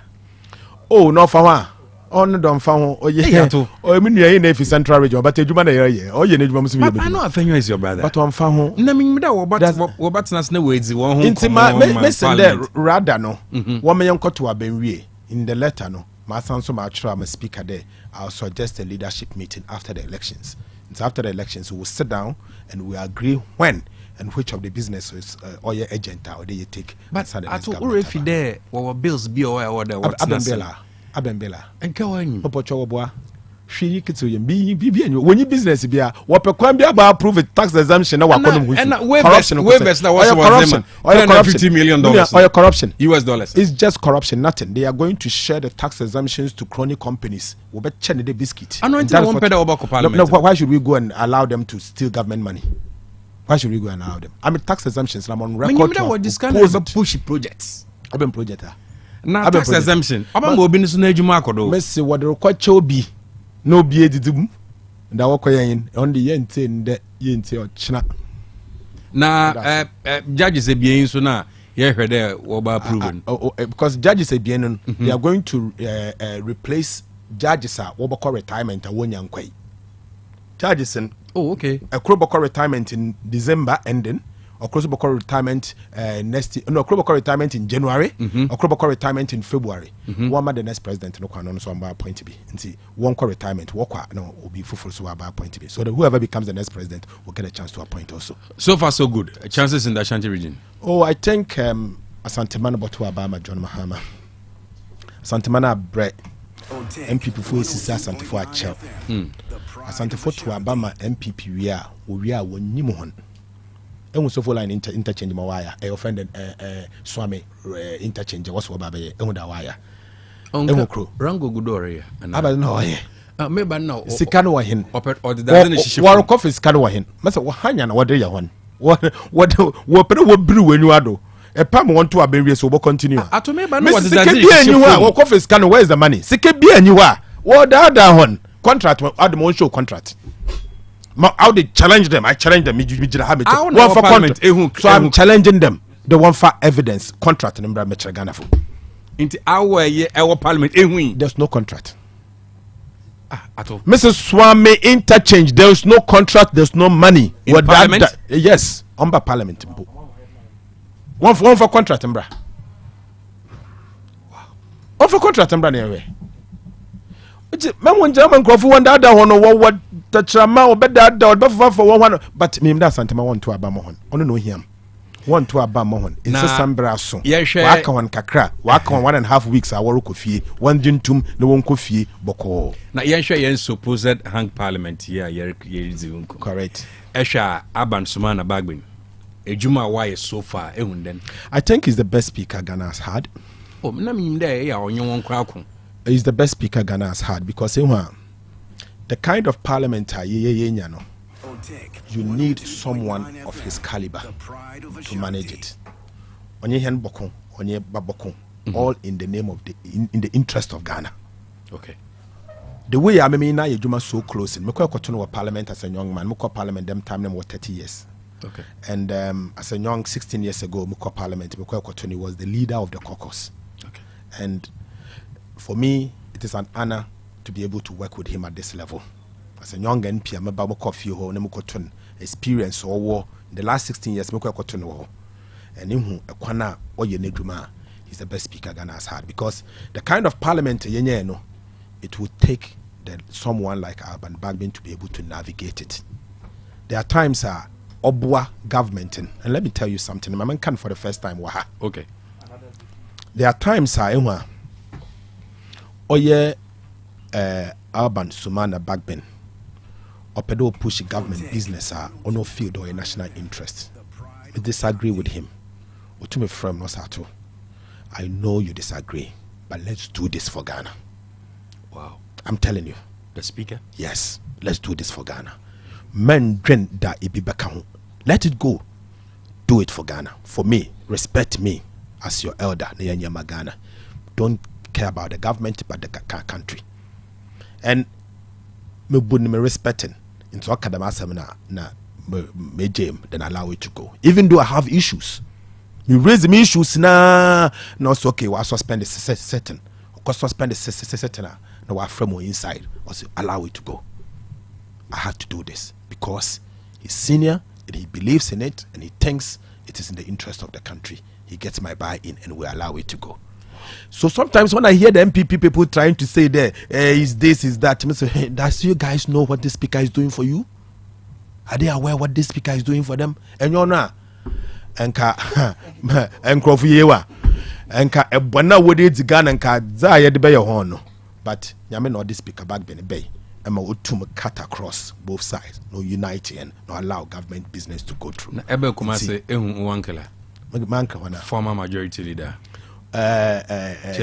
oh no nanyim there in fact wankela oh of course he's a very senior man enka there oh onyo ntina me be me bad me be meduma nti me my meduma wi na mokon e bia motuma friend but onyo ntina me be nti yeah me oh no me kwana me pede me more rich na but mamba ne ba meba de meba be my campaign ati me me ya mbache masem dase na me nshira wa nshira santeman okay thank you mesem dase all right Dr. Atofoso now to say me no edin komo no o say me kan either okay so majority minority leader and now to say me no edin komo no me basis ya don't person tell no just momo it wabre supermarket line what too much try no momo and I feel person chat him said you who will say we na wona so just momo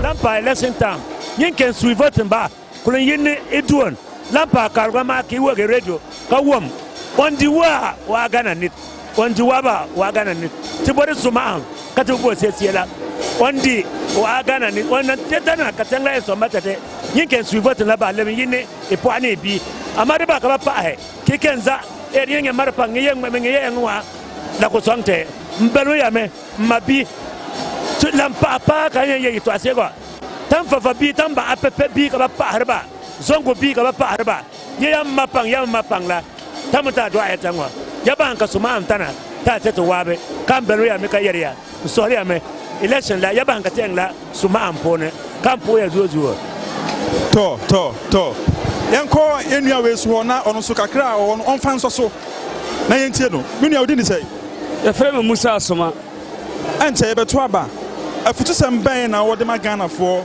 afa asumdwe ho abra ente na ye beto aba yi ma asam se ye beto aba no ye pe asumdwe ye mpe ntokwa bia ye mpe bibia ye pe de aba magana de aba bia na asumdwe aba ye mpe se e bikoto aba no ye ayina siwa na obi akotam se oribajona akọ sa na anya de ababoa Ghana se pe asumdwe na ye pe no ye pe de bibia kwa kama ma obia asumdwe na yeso pen Ghana bibia asumdwe a so de baba bia wo he Ghana bibia ko na nkoyie jijina bijima na ye nyina no jima na nkoyie sefa akosoro de baba bia omboa Ghana ne Ghana koyie na de baya bia no na Ghana asumdwe aba yempe ntakwa bibia yempe ade a abasan Ghana asama mo wono to bia nya abotre na nto aba ne yie na bibia ko kama ma obia ma asam no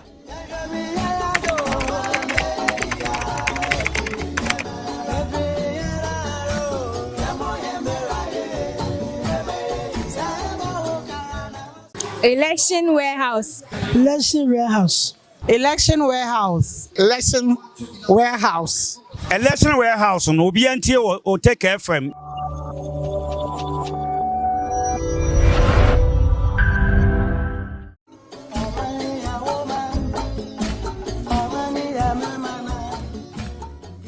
Dru hobiemo Ghana ye koto aba ye mampani ne yemra se badwafo ahodo entina OTEC FM election warehouse ya fa ato ye ho se ye betie simonten so na ya bo asumdwe hu dawuro se de be ya Ghana ya sumdwe ekura ye no ye bekoso ekura se kusua na emmo enti ene da ya tie sikeretia abonten so ye ne yenua ma no adwadifo binum edi nkomo na omunso atene omadwen omunso de omafutusem amma Ghana fo binum a dru abatuo se ya amanyofo binum ebo mpa amumu ye tuturasem afi we die OTEC FM election warehouse ya faatu ya ho so se ye behwe se sane mani nyina ano be brase na Ghana so atumi afa ne ntoma pa afira enti dimati na yenko nkotie ensemu a Ghana fo bi ewo kafa asumdue ho pacho asumdue sem de mobi ka kire Ghana fo kire se me ankasa matona wo ton country eye Cote d'Ivoire abatuo mpenche se na kofa asa atokwa ne baaye na kura no so ne afre no dokoi na nipa nam so obuwu saa amansem no mu no wo mu wie chi so no politicians be ye baako a e be sa be di yen so e na de me hu ne se ye beto abase ya wo mu edo mkodi nkwase asem no wo mu so ye nkrofo mo politician bia no wo be yusu ne ba e di na kodi nkwase asem okwa akofo obi a ne ba wase ya onum koke ni wi aba be di nkwase asem ne mo ba se o ma ne butu wi ya ye be di ade o wo ma ne edo makotena abrochire no saa nkrofo ne be sa be di yen so ne ye ma no a sebe ya tete ye botomu a ye ne abre ye ho no no be ye wishless e bedu ba bi ne asa ka che so papa kura no wa mobra esan se o papa ama wo ankodi nkwase asem ankoye se de obeye yi eti meme de me wo no me babia no election ayi bi obedi nkwase asem even party t-shirt wa ma me ba nhye bi na wakodi demonstration aso koye bibi me ba kodi party ko fa party t-shirt ba wa no na wo free no kodi bia o no de ba na kodi nachi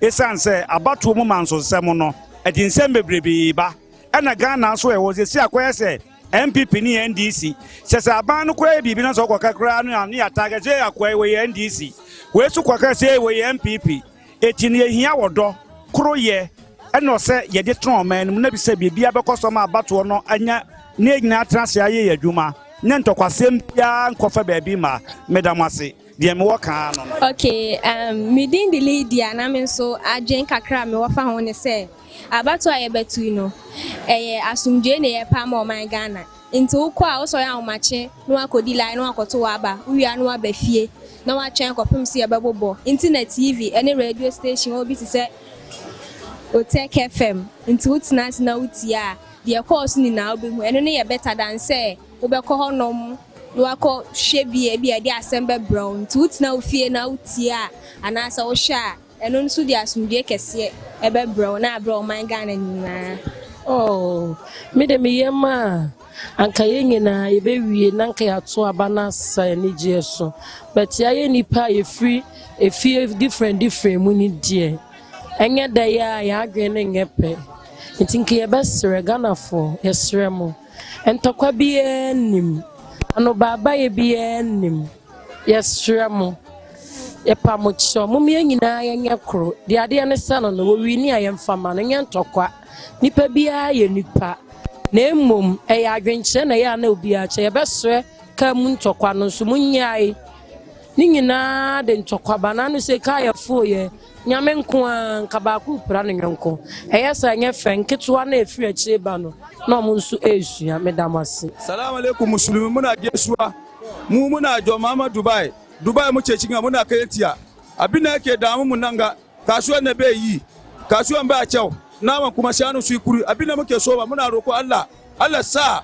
wanda zai zo Ghana peace muke so kaga fara bakunga ya zo ya bare shanu bai zuwa nan abin da muke so muna roko Allah sa ya zo mu vote na abin da wanda zai zo duka Allah sa ya zo sundiye yana Ghana sai muna zama peace abin da muke so kenan mun gore say de ye de nyame ase se nyame so ma afre no eba abato no ebe to ye wasumdem na wo se emrante ne mabawa no bi a hwe ne ho so ye because se wo time obi abeyusu then background last Sunday mark go abrochire e de wo mo ko school papa na se obi ba be ma 5 million and I say 400 na waje na wo se kodin ko yasma bibi to a ye wa nkwasa asem no wakodi because say wo de obi a hwehwe owu akira kwan na emom sa wo ko Jesus ka we de na wa ko hwe owu akira kwan etie de nyame na ye bo no mpa ye se ye ma no e ma o memo obi antan mo obi ama ye den e me yusu na dwen oni akoto wa ba wi a kotena wo fie se TV na abehwe se radio na abetio no watie na nyame so enesi hene ye de enim se eye de ya papa Yesu no obesi wo hene ba akopɛ aye den amayen said the America for ato mu de boko as say yanti de bia wa American sanso na nyame behu ya mobo e wo Ghana ha so amayen so ye bibia nso ayeye tibe nyame jam mo pass ma lada pa mkibo nuru da inzabre lada pa la nu na ke vote na pa ikin vote e vote ba ekpedogi ni bian DM kala inse kazabda da so ki la inse kala mboko MPP NDCO kibo zabre yene ye zabre la yeti zaba ba biri be so muten kiyambe kala ka ya be nga fin kiyan zabre ka ba ko saba ka ala bora so bon to asemya kibo so da yila so da zabe la san robun ba he mon bon to asemla dem pesa me pesa ni kakra kan an to ko duru muko sa wutu wie do ba wene wasa ne bon na kugo be chire na ya ka ne ya kunto ko ne de bro sisi hu na ewu to yentemu uko bono ho video bono ho cheo master nyane se Ghana for a man member peninin kola about time for munkasa ncha mo mano some mano emphatic etitrasem anhye yensem na yadi asudwe abeto abano obeka jo se diska le kotwe kofa balato a men diska no men ko pro nkwa pro wuti pro ma me no nwan mo ayalefo ewo mangana amika ba yentimi ntomika Côte d'Ivoire yanyi Togo yanyi enti e pasudue enti mi kacha mebu for say obi kacha say diska le ko dieti ti se mo a kan se o mo ni ba no nkoye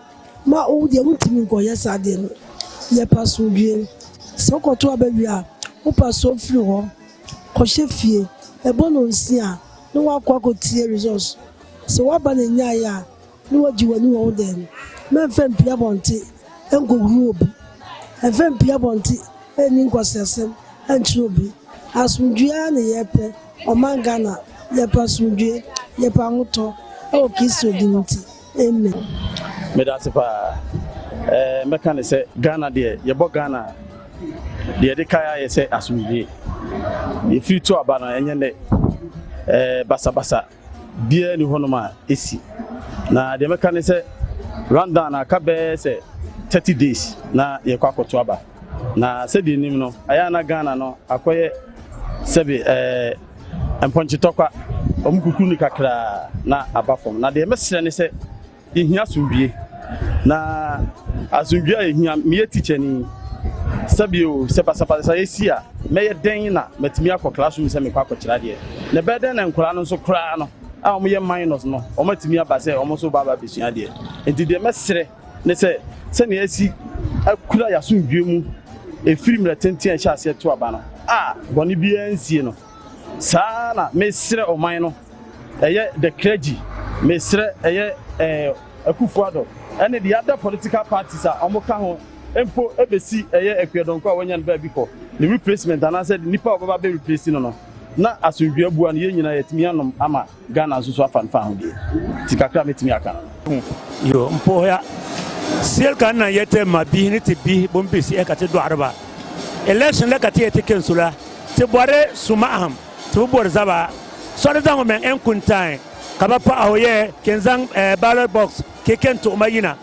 bam bor ba ligila bam mengla bakuzaba ga bibitana ta kenzang box la katamba mbe yang la kaba fa arti bi keke et kaba tengbe so enwa la ko sonte te berme yame lampa election time yin ken sui vote ba kulen yin eduon lampa karwa ma ki wo ge radio ka wom on di wa Ghana nit on di ba wa Ghana nit ti bori suma ka ti bo sesiela on di wa Ghana nit on na tetana ka tanga so matete yin ken sui vote la ba le yin e po ani bi amade ba ka ba pa he ki kenza e yin mara pa ngi yen wa la ko sonte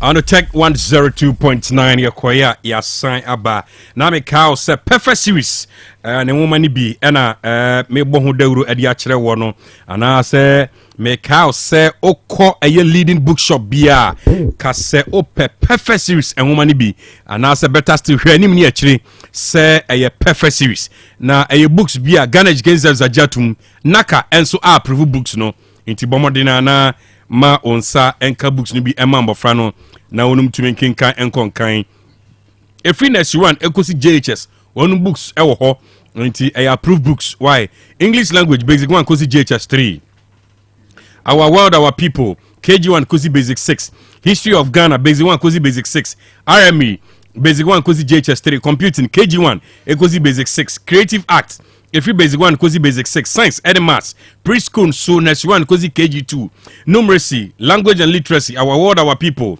creative art phonics computing coloring and writing for preschool JHS books on so ning na bi elho almost supply examination questions and woman elho ti Dwabrem kuma sia unsa be kon no ewa putoja omo ban station no and ankran so dan so man first stop for perfect series I was 0243 299 938 0243 299-938 and at 0540-755-465 0540-755-465 MTN set wo pia unyuma no amana kwa animu mo amode abe fintinta edi juma no bebre no MTN di fofra ba crowd friend yellow base ni mu no smarter business solutions and MTN edi ama wono into ama 4G plus router Yeah, 10 gigabytes of data eka Microsoft Office 365 a genuine Microsoft applications into bomardina udu ani kire MTN ase ye bia benwa o meye o muasa de be adwuma no ebetumi enso etumpon ana obetumi enya omo awa be fintintan so a mtnbusiness.gh@mtn.com mtnbusiness@gh.mtn.com and now bet you are free on 024430 0244308111 0244308111 and now 100 kaisa inshishe eda ho na watumi anyone edijuma na kama Yanko Osbel Blocks Factory. Osbel Samin Kanchira or your foreman. And I say, your contractor. Open blocks, papa, Eddie Akodi Ujuma Anua. A Osbel Blocks Factory. And I make come from our Nunkwa and a Krumha or high quality blocks. Nienti I make come from high quality blocks. Nama on say, or the quarry dust and stones. And the charter blocks no. Cement also 42.5 R grade. Gasam cement. And what the chat the blocks no. Inti say open blocks. Eddie Akodi Ujuma. A Osbel ho. Say yen compresse ahwea ene cement ni mum na yen twa ye wia yen nusuo ne nya hoden dia na eye Osbel Blocks Factory na dia me den se o so top blocks ni bi e dia kokuma se ne importamu a o de be kwa kujia free nti standard size blocks na ope 9 by 18 concrete blocks 5 inches 6 inches solid and I say hollow 4 inches solid blocks na ope clay bricks any clay brick pavers and I ope concrete pavers and afi asphalt pavers interlocking concrete pavers ICPs no stone pavers grass pavers and stamped concrete pavers now pa nyina bi Osbel Blocks Factory tutumika furniture kase otra kase bridge no a oni bia ya enkramufo ebompaye no edi animhwe and I bet you Osbel edi nkomo 0244 3776112 0244377612 and 0244043805 0244043805 now what you mean Osbel a D and common na Ishak Chebrobe ewa ha Tiscon Patron ewa KSTU NDC so a Patrick Kwame Atua ewa ha Shanti Regional Director of Student Affairs and Elections Ishak Dr. Cash me mo akwaba yeah bro me patron am pon to say nyame no mpai boy here na nso e mo mpai bo nti yan so ye na weekend you say na bibia e cool kakra bibia be fine nyame ho de hia ne nkwa nyame ho bibia be fine aka be enana ba ko du bako ene don hwere kaka ne ni tete so kakra na ye kopos akwa koto aba yes yeah so far so good we are still elaborating on policies. Okay. Elaborating on policies as far as the election 2024 is concerned. Yes. Let me tell you, Shaq. Dr. Cashman, that's it. Emphasis. Now, most more bad. Jose. More bad. Yeah, bad. More bad. Are they? More mafias. And this,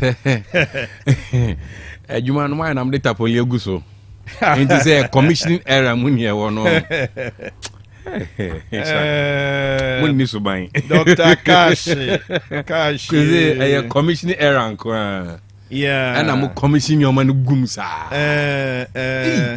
Now, what are region for in the crime? Who and say, now we swear bagana and happening. What are region? More vessel on the defense, you know. Me who am so wow. Almost super tunes are by way a classic one. Yeah, I do not go good for I know. And Necra commission is so also affordable housing. I won't cry. Offense saying 27th year. 27th. Nyamea Doma. Set a 25th. That's a Ukwada. And also a electric buses no. So best 100 abba. That's a 100 abba. I see a commission and also 27th. What's the other fine? Electric buses. Public transport. Oh, okay. Public transport. I know some buses now. It is going to be controlled by government. Yes. By government. Public, yes. Public. But I know Pian Kosha STC and I say Metro Massive Home. And it's yet to be decided. may sure say it can go under Metro Mass, but I'm not sure. You are not so too sure, I right? can't Okay. I just said Wednesday one. I can't be precise about it. All right. Okay. Okay. It's like any come any Ghana home come.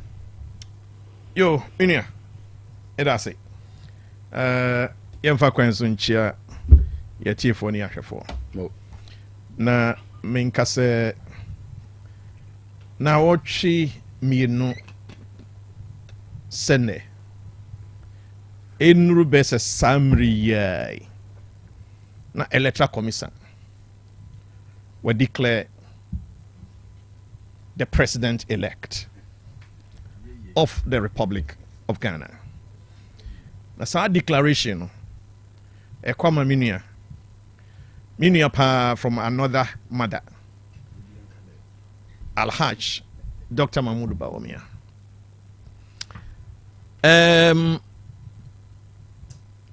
Enkomo akoso na mitie NDC and solutions are lamenting on problems and challenges and difficulties.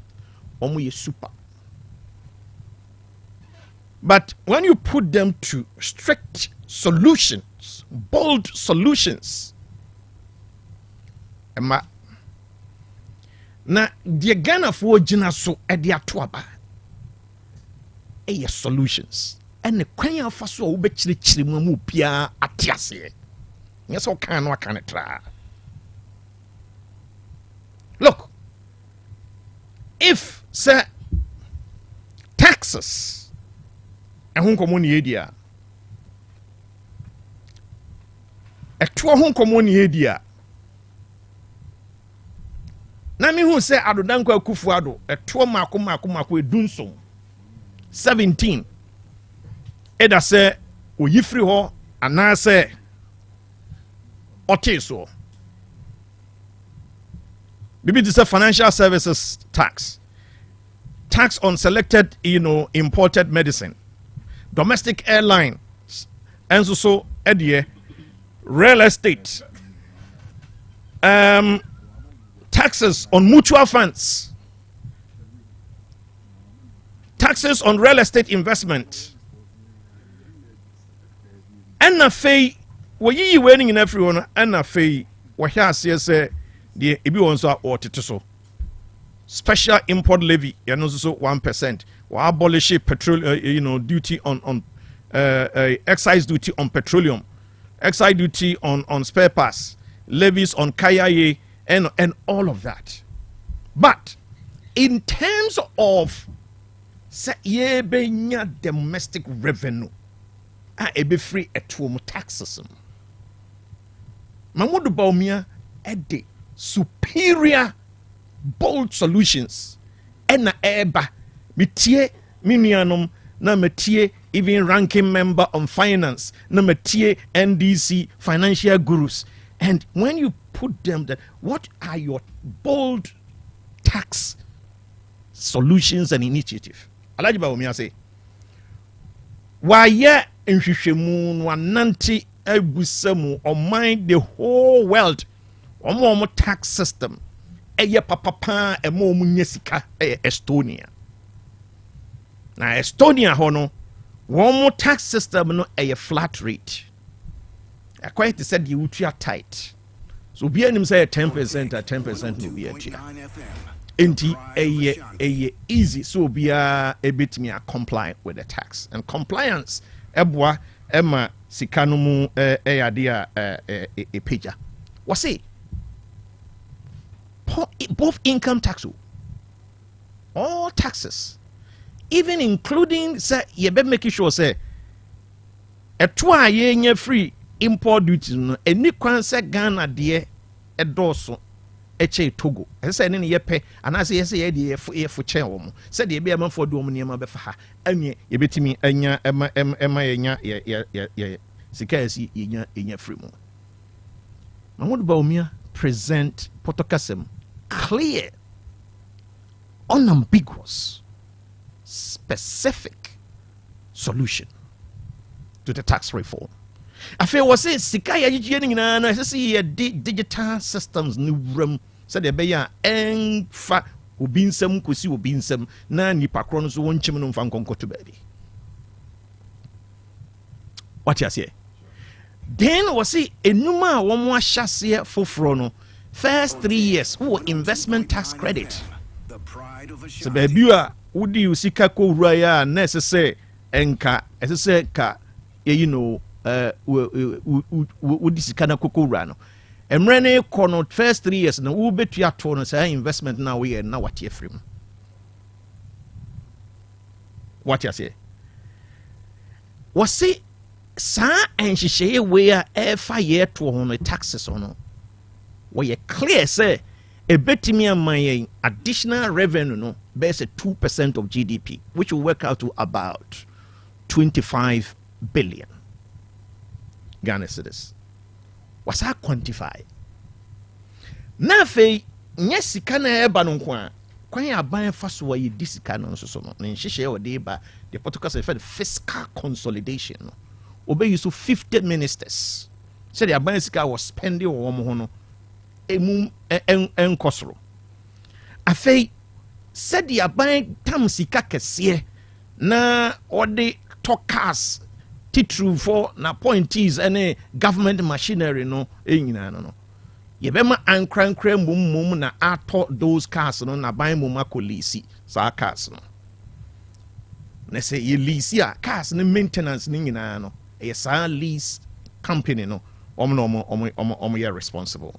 So they be buying sika was spending no eden ebekofom afei was see budget bia ye beye bia afi bia sika hoping 30 billion or more esese aban a shift say no e de come private sector yenunti say adan na esie say yesuku adan sa adan ya nipa de ni tri you know ebetum say eye akwan say ye railways say eye cars ebi emfancy ye the health service and say ye the education service and local government sa na mani nyina no ye be ma private sector and take control of na aban etua na kakra say yesi wo bi won hyehyeye pa a ebeboa oman na sikasem a yetie NDC fo no mpanimfo bi a no wo ka me say Alhaj Dr. Mahmoud Bawumia, the next president of the Republic of Ghana, has much detailed solutions for the ato. Ye pa yemfa ne mienu yemfa ntoto ho. Nye hunu say hwan edie na emu edu. Alhaji Bawumia say so me hwa de bi wo ha what your tax net no. Yeah. In order to get Obia into the tax net. Yes. Are we ready to compromise taxes nibi? Say you better TB so and I be free ho. Most especially to say taxes on our fuel. See to me be say be my purchase net to me cost more. Though purchase no was but you know that skyrocket. Oh, say manifesto or policy proposal by implementation. That is where winning because but do you foresee say possible sir be possible. Okay. Ono no come na odie no. Say Mahmoud Bawumia say sanhyehyeye we say ba o create fiscal space of about 40-50 billion. So what you mean your revenue? $billion. Ghana cedis. Okay. So what you mean your revenue best 20 billion. Now what offload expenditure 30 billion to private sector. Effectively what creative fiscal space of about 50 billion. Yenunti. Taxes akra wo no ankasa ne boss ne pencil.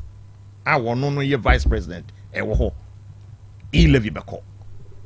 Se emission levy e wo Ghana nkrata mu a. Yenu so be dey. E be free ho. What you say? Really? Yes. What you say? Yenunti, he is very clear in his mind. What him the entire. If he say so yes any money in taxes thing in free wa. A 0.3 0.3% of GDP. 0.3%. 3% of GDP. Okay. Which will work out to about 4 billion Ghana cedis. Right. Now we create fiscal space of 50 billion. Why can't you let relief and call amount for of about 4 or 5 billion Ghana cedis? He is very clear in his mind. And yet wish be okay. Then Alaji Bawumia say also will pese a jadie ebekoso. One be nyuma, one be di year. What is the policy of buy Ghana first and the eba? Echese ankra te se yenya yete ya ye koto ye niema de aban ntimi nhyew se koto from anone anato frifie nemo mo no Mahmoud Bawumia, President of the Republic, inshallah. No. Or the Emra Ebeko Parliament, Amayajiatum, and inshallah, yeah, we put majority in Parliament, which will make the policy implementations very easy for the new patriotic party. Oh, okay. Buying ministries, department, agencies, MMDAs, but BSS are buying spending scabia at DS yet. And so Tono Ghana. The Ghana, Yayan Ghana. So when you be ansana wakwabonti enti aban di nisika abati so deno wodi ye no ba support to your local businesses na adodan kwa kufu ado say sorry Mahmoud Bawumia say so wo so wo pe bia Women Trade and Empowerment Fund. And yet we hear any women's bank. No. Because every single bank will come under the Bank of Ghana regulations.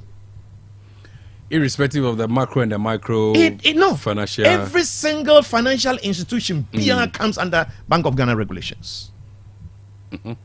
Mahmoud Bawumia said, "Dear man here, pa see a bobo for to Emma Ma Mudija, Women's Trade and Empowerment Fund, your road fund, your infrastructure investment fund, your get fund. If I what you say, let us create a fund. Any women's bank difference, difference. The woman is saying, Mahmoud Bawumia fund no who here only Ghana card. Na so omunyam boy ni. Me say. Dear wode foto a wo bo dia mama wo mudi dwa no hia Ghana card nko eno nko na be hia wo de beji na dia wura wadwuma yeno nko na beji na wo be hia wo de beji na dia wura wadwuma bank dia me so we banker Bank of Ghana regulations e wo ho you need to comply. All right. Being it macro and then the macro financing. Once you are a bank, you come under the full regulations of the Bank of Ghana. All right, okay. I said this is what the women need. But say, creative bank dia, any share small medium enterprises bank. Banker, enuma inketwa adantemono. You mean the SMEs? SMEs. Okay, all right. Why the choice of SMEs? Ghana ha enyuma nkuma no ene adantemu no ehɔ na Ghana for pa etaye Ghana for businesses akɛseɛ no taye multinationals wo mum free o Ghana yɛne nti bank we kwakɔ support to Ghanaian small medium enterprises. Okay. Na 92% of businesses are ye bien wo Ghana mu nyina 92% small medium enterprises. One contribution to manufacturing jobs. Yensa no dwuma na manfo nya biaye.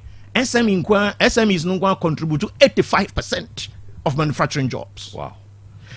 In terms of contribution to GDP, or money your productivity na ubia the output no.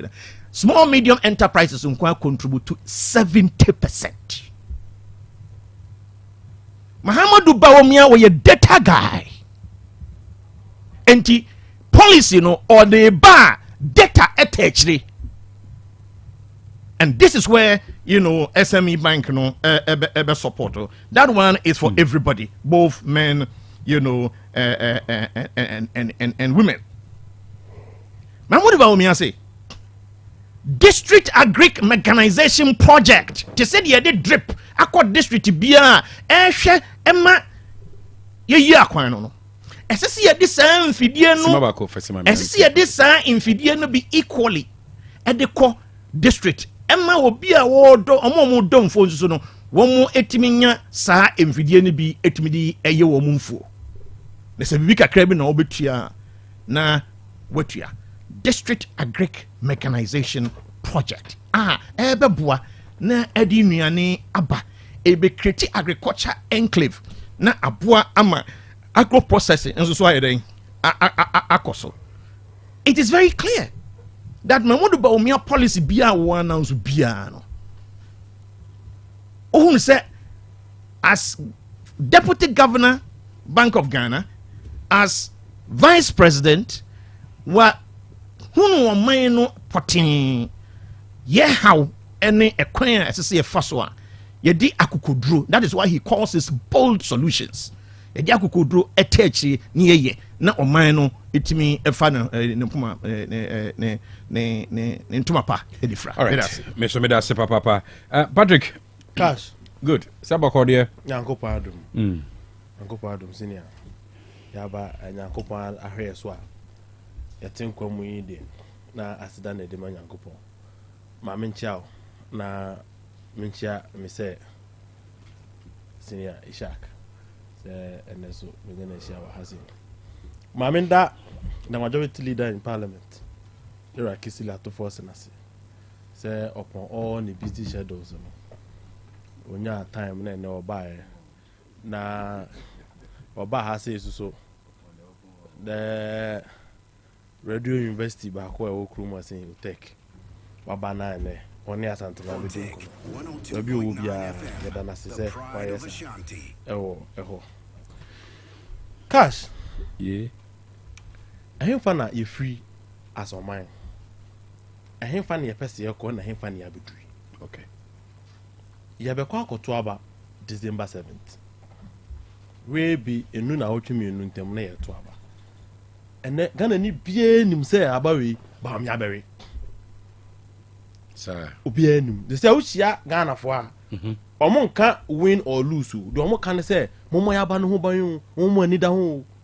Sample size. I don't mean share obi a on all can say na abaye betuma wi ni de no. Usia obi a nkoma a wodi ane se womo ani na ho ompeso omwia mu womo ani na ho na omo anwia mu je obi anim se Ghana for dodo na ayo ma adwen se amam wo boni we yentena mu biom.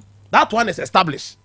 Enti oni Ghana for odi nkoma now their fear is say abane de yebeto amamu na mo betuma bo ho ban abane yebeto amamu yesere mu mo ho ban o ma ma yan sense fo mu eno ni nkoma Ghana for ni yedi o within the last 3-4 weeks obia nkoma uhia obia yekofom komo obia ne yedi bia is about how abana mutoma joma ma wia yan executives no from national to branch any even members ni nyina no ye be ensure say they ye beto na no one ye be kan titru ni asantemantem was nti before some by submission so no ma me assure Ghana ni bia say the NDC is ever ready to protect the vote to bia obeto aman abawe ye be protective vote no obi aba obeto ye be kan bibia say ballot staffing near so obi the box bia kogu wa saying I am telling them so obi dwene sa onjai because it will not happen. And this way and this NDC be omanya in the past. This is a new NDC and I'm telling them so obi sha be dwene say the omuita ye no ya na ye say oh ya the box bia kogu ka say ya ba beto aba ne so oh box bi gu ba bi nkofo betintim so obi ti ba bi dwene sa ka che ni pakro ne say for the life and the protection and the man na busuafo nti ontwa sa adwene nim because I election we sa na ma na nya adwuma it will not work. It will be oti ba bia bia or planning any evil bia no the person to stop because about to be peaceful and na ade bia ye nwamu bia obi dwin bia no ontwam because it will not work. And omunim because tactics are not used in the past. This time, see now the kind of leadership I want this no. I'm not saying say past leadership no do, but I'm telling you say the current leadership of the NDC. Let no man try. It will not work. Enti obia wanya bepa. Now amamo boni ya yetimi say no mo say say ya brabo say Ghana bo man. Na ye nyina ye sorry waka ne akwaje o man December 7th no. Ehu bia won kofo mu say oh ahwe on be wiaye no di bibia firim o so ya nopa oja okọ kodi line no so eduru ho a toma John Mahama wo toma John Mahama wia wo de gya de aka man na ye bebo aba no ho ban obia wote ba bia so betuma wiem do say na kan say me say odi agro and I never no man try o yi si bu so say dey no mutimi ye all their tactics they were exposed until this time enwiamu bi omu ye bia no atonsum aba na beto ne frenchim ni aka ne frenchim na John Mahama wi ni frenchim eti emo obia ya mu nhihye no Africans yam na nkomo aye di ni so maybe ya duri ehia ma se ya magana fo hu bebe ye free any baby ya ba beduri jade Ghana ma MPP fo no omo bo 125 ministers se kana Ghana ti senya kombe to about 123 ministers no komo timi mo enti se wo hia MPP ni bi na opeso odi nkomo se amamwo wei eyesene John Mahama amamwo na obusa ne se sa amamwo wei aban ben hwan pa nobody in his right senses ene the Ghana wei mana obetima yi ministers 123 enti se ke de Ghana ma om na oman na bosa komutimi yi ministers nko 123 komu bo appointees across board omutimi yi special aid to hwani because the economy was better. The debt to GDP was 56%. And then only 100%. You see, and come on here, do you know? And come on, people for the year, my Ghana for two abama cash. And then we share no moody and come on, no most if to go post. MPP for Ishak. Any MPP for ever told a large bomb your mind, Ghana for Muntin you. Say, or your papa be a was young woman, economist. Onima mamu. No mu chantro no mu chantro ni ade okoye Zimbabwe for economy enti papa no wakwadiri wo ayimu na ayi na do akasa gina platform so makofa na free hold na ba se o metutu economy ni mayen no no to so akofa lecture no akogina university and the economy of the curve and the is papa yi there eno mu twa photo hu di tire se hwi ni ko tire say Alhaji Bamia woni economy wa boom, he is the worst person ever. What manage the economy? There be choice of words. No, cash. See daddy omobi. You see, cash. See daddy omobi. Now what to ho? Say what here who host we? No be tincha to ayampa na cash ko nya de, cash ko nya de. Na de ne betena ha saying. This is me. Na ya de ne betena ha saying. Now performance I yeah no. He couldn't even achieve half of it. I was saying me and Kasa wasa. Inti Kasa went to me and she. I prefer that one say we Kasa wa bon.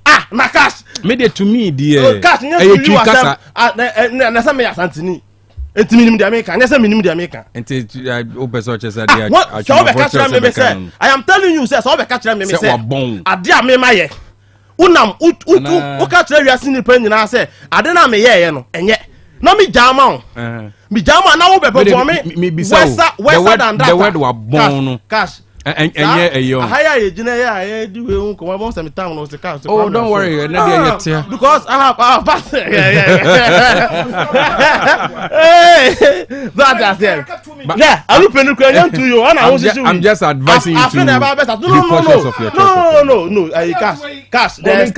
cash there's nothing harsh about it. No yeah. But there's nothing harsh about it. And so entura omutwafa Alhaji Bawumia ho no he has been exposed. Alhaji Bawumia enye obi na eka o eyo no ani modern man am ya hu se self papa no hwi ni mu. He's exposed big time. Yeah, as we speak not a single economic indicator and Alhaji Bawumia as head of economic management team in 8 years what ma correct into oberen enye man na yesi enye under John Mahama na yesi Ghana force enye no ba kokura no oba what man eniye to say ayama dollar 4.2 and then I'm 17 cities yama debt to GDP 56% at the point in time na I'm over 100%. Tama ya de Ghana mano. Tama ya de Ghana mano. Na inflation 15.9%. Or the kwaya ko duru 54%. And na kro mo say aye yie 20+. Enti so de John Mahama gina ho. Na de Alhaji Bawumia gina ho a. John Mahama record bia na yesi enye no. It is far better than Alhaji Bawumia today. John Mahama ko IMF. Wanya debt exchange program. Wa fa amon fo sika ani.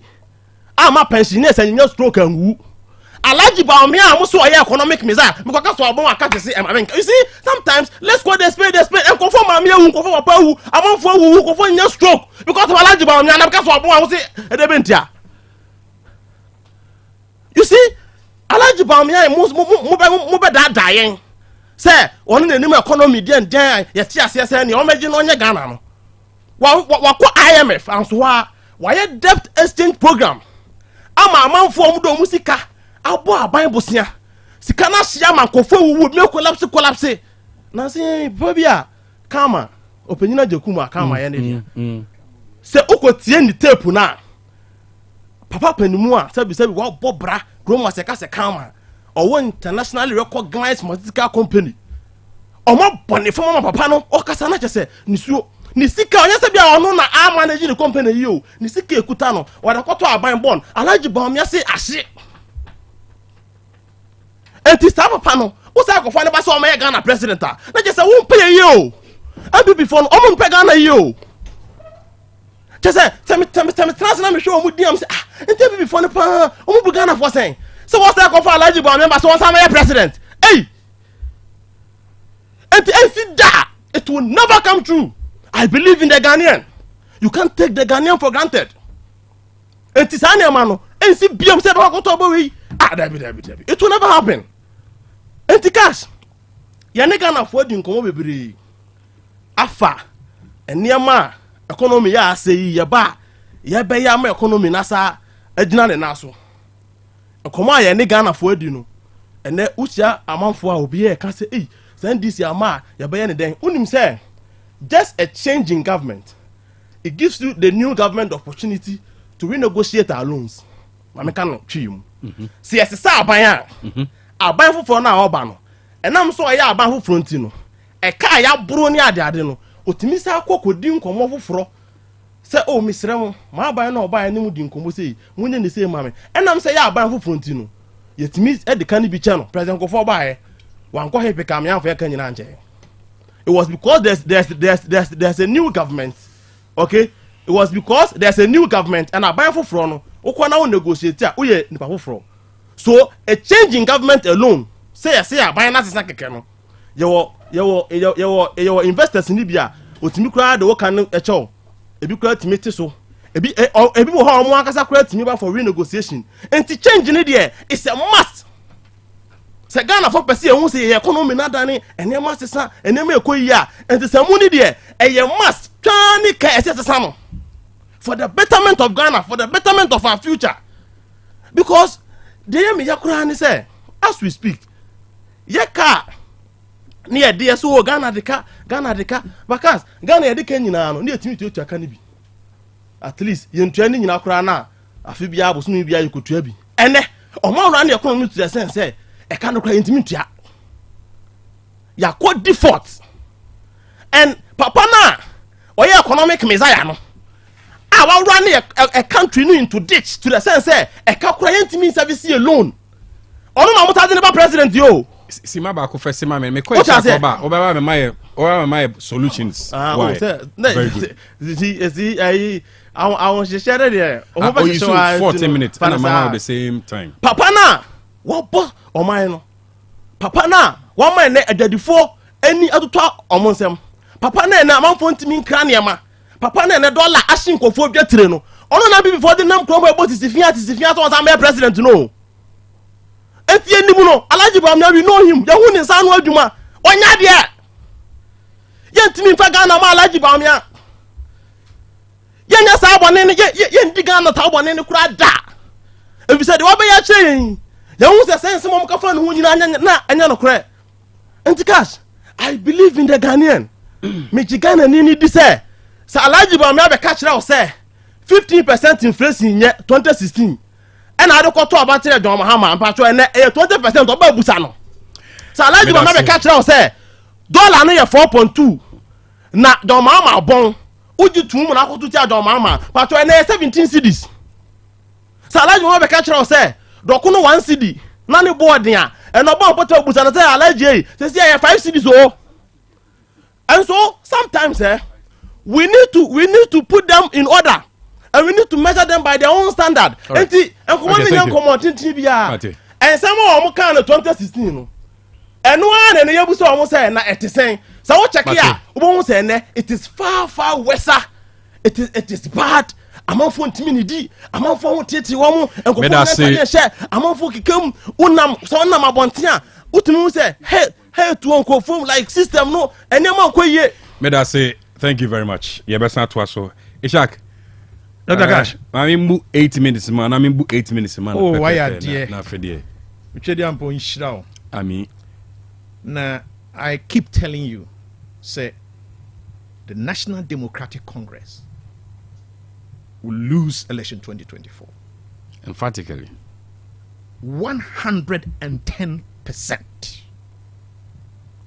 Okay? On the presidential. Okay? A tier for muti yina. Womunim say, we are say.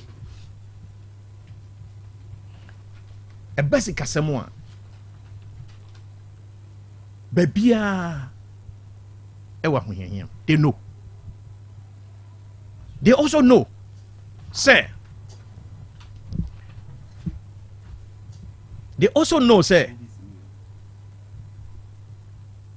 yare dombi beto yenya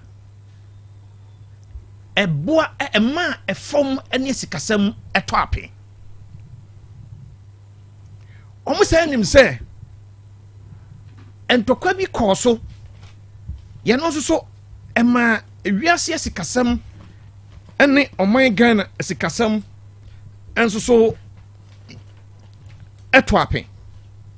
Na Dr. Cash, my main kind and Komobia Yera John Dramani Mahama. Ekokodino abonten eye Harvard na afei menya rebuttals na afei me policies ne binto aso. We are happy to be discussing policies. I'm telling you, we are absolutely happy because you know na man for hwe so no de akotoba. This is what Yera John Dramani Mahama said in Harvard. Was it the pandemic has had generally deleterious effect, underlined word deleterious effects, on the economies of African nations. This has devastated many African economies and sunk them deeper into unsustainable debts and economic downturn. His Excellency, the former president, the serial loser, who is going to lose again? Was he? Yare dom COVID-19 na ebaye no. Abubu amama bia sikasem. Amama ya si eka ababebe dokro mo titru ni maya ewo Africa. Na ama omana sikasem nso so no ayeden ato ape. Now obabe duru Ghana dia said minia kuma kwame atua to hey kufu ado ne ba womia. Fair enough. And the crew woman say facts now can say everything said you about 2 years no a bad oboa. Yedi kan was see a ban for bar ye no man who can multi debt relief. Lie. HIPIC debt relief na ready as far back as 1998. Here Jerry John Rawlings refused to pick it. It was an option. Yes, even Papa for crowd no. Was he na HIPIC decision no na top economists in Ghana na no more against it. Top economists ne party mo mutis kase mo asina no mo prenso. Ofrey was half mafo and woman offer saying 2 weeks. Now what you mean? So monfa solution for emra. So one timi amfa dear for ma. Obeko HIPIC. Ampany ampa woman fa man declare HIPIC. HIPIC was a decision. It was a critical presidential decision. The National Democratic Congress, Jerry John Rawlings, refused to take the decision. What are you talking about? Say a mere change of government and debt discussion and debt reliefs. That's a lie. Number 2, the NDC was saying China. They stayed negative trade balance for 8 consecutive years. Negative trade balance. Free. Yes. Negative trade balance for 8 years. Positive trade balance except 2022. What's it? Now, one level growth rate 3.4%. 3.4%.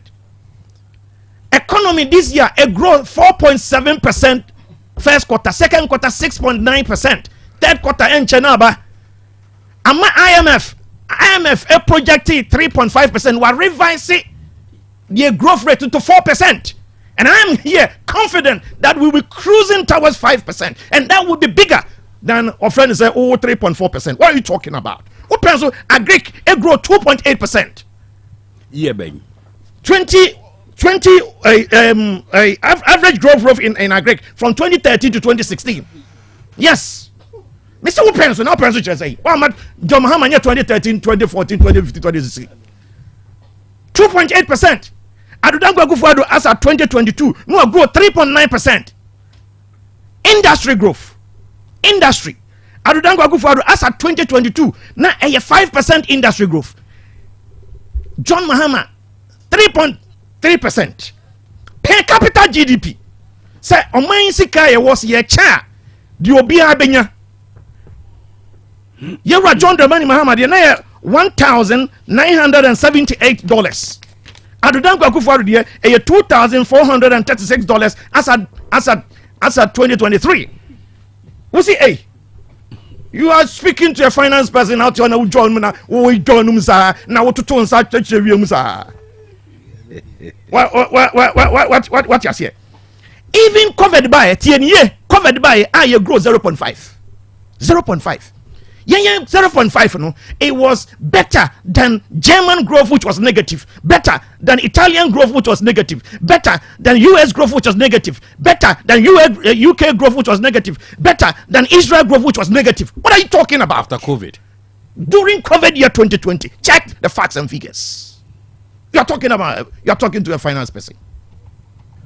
0.5%. All right. Now, okay. What do you think in our average growth rate for Adodanko Akufo-Addo as at 2023?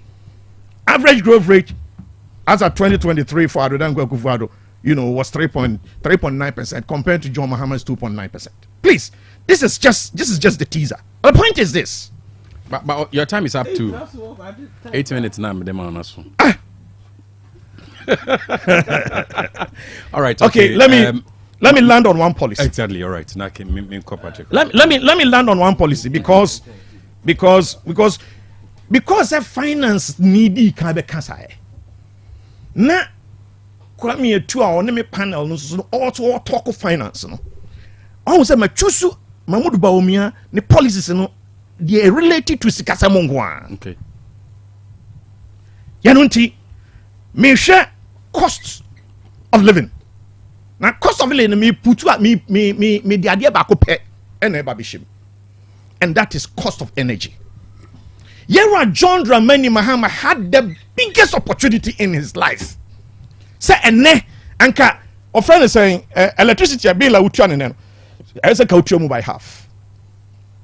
What was the chance? The chance was that na SSA on mine Ghana you investing into solar energy. So we need American. I can't want some solar. Let's invite it to solar because we are now. Mamudu Bawumia solution is say on kasa bogu kwa.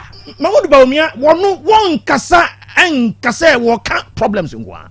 Was bold solutions. Oba ye be establish solar panel farms every district. Every district for electricity generation, solar power. You hear 2,000 megawatts of solar energy. Now, your maximum peak consumption peak consumption. Now me take it the highest band. 3,800 megawatts. Yenya anyina mahoni bia every insuom hydro. I anima be say 1,500 megawatts. We pon akosombo. Now when you 2,000 megawatts every solar, what they become when you 3,500 megawatts, right? So see I can say you was solar equivalent to about 200 megawatts. What they can want? Yeah, reach the peak period of 3,800 megawatts.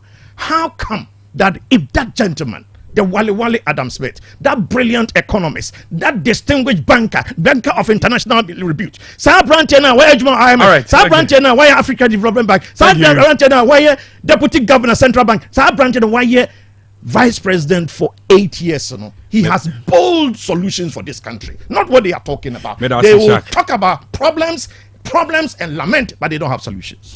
Patrick. Catch Sir Brantena so na wiwie na yadane anwakuni odui. The same Brantena on na wabɔ Ghana ya adwadifo edwetire nyina ahia ye kwa ayema ya. Ene Ghana ho kyerɛ nko obi atia mu the same Brantena. Nti ye bɛka o ba onim. Say o pese o ka Ghana per capita income.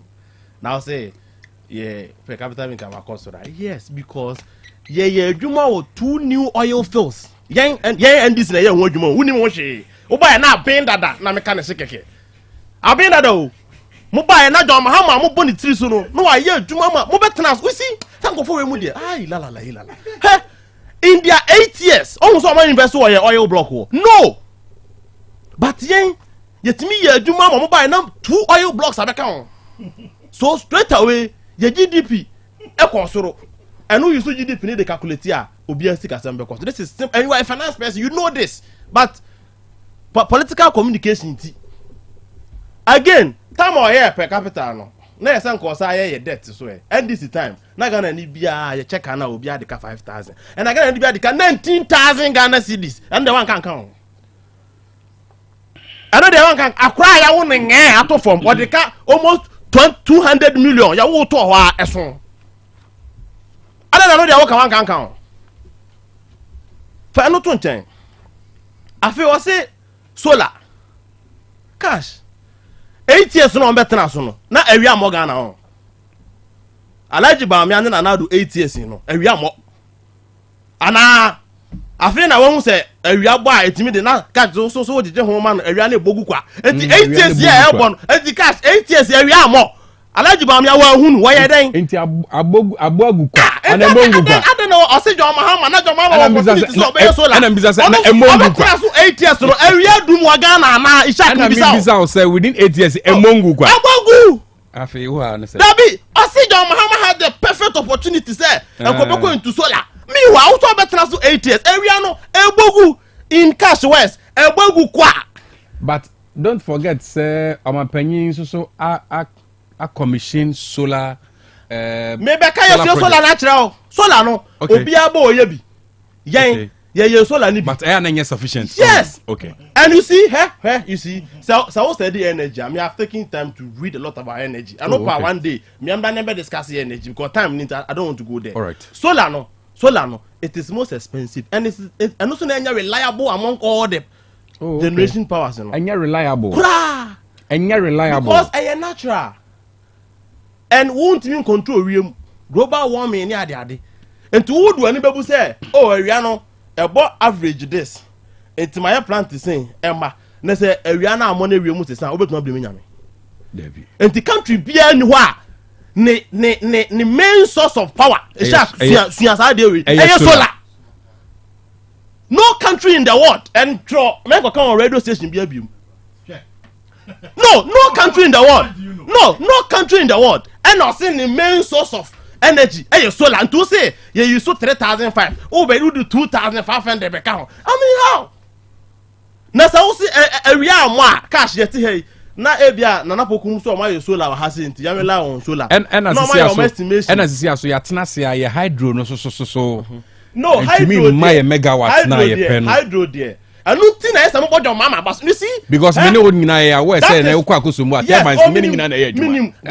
That is why as a Ghana for who John Mahama na ke kotokoto ne yesore because you see ye hydro na ye wono ye ntimi nko hydro biom as at now according to experts nso a betima dan mo Ghana pra pen na betima dan mo eno kwa no mo se dan mo 120 megawatts at least e betu dia bibi cash pra ya mo di galamse asani tata mo kana galamse ma yo ukọ pra ma cha pra na galamse asani no wo de machine suguma e betu ni power bia ba de there be enya ni current state na make ni previous state ha go they say the one where you di shema enwu se na be free ma ba o ma se pra no enti pra na 120 megawatts eno kwa no cash e be take 4 years asa na wetu ma build dam no e wo so in the time adum so che ye no we had no option than to go into thermal because thermal ne there say sikane da ho a within 1 year and half we better build the thermal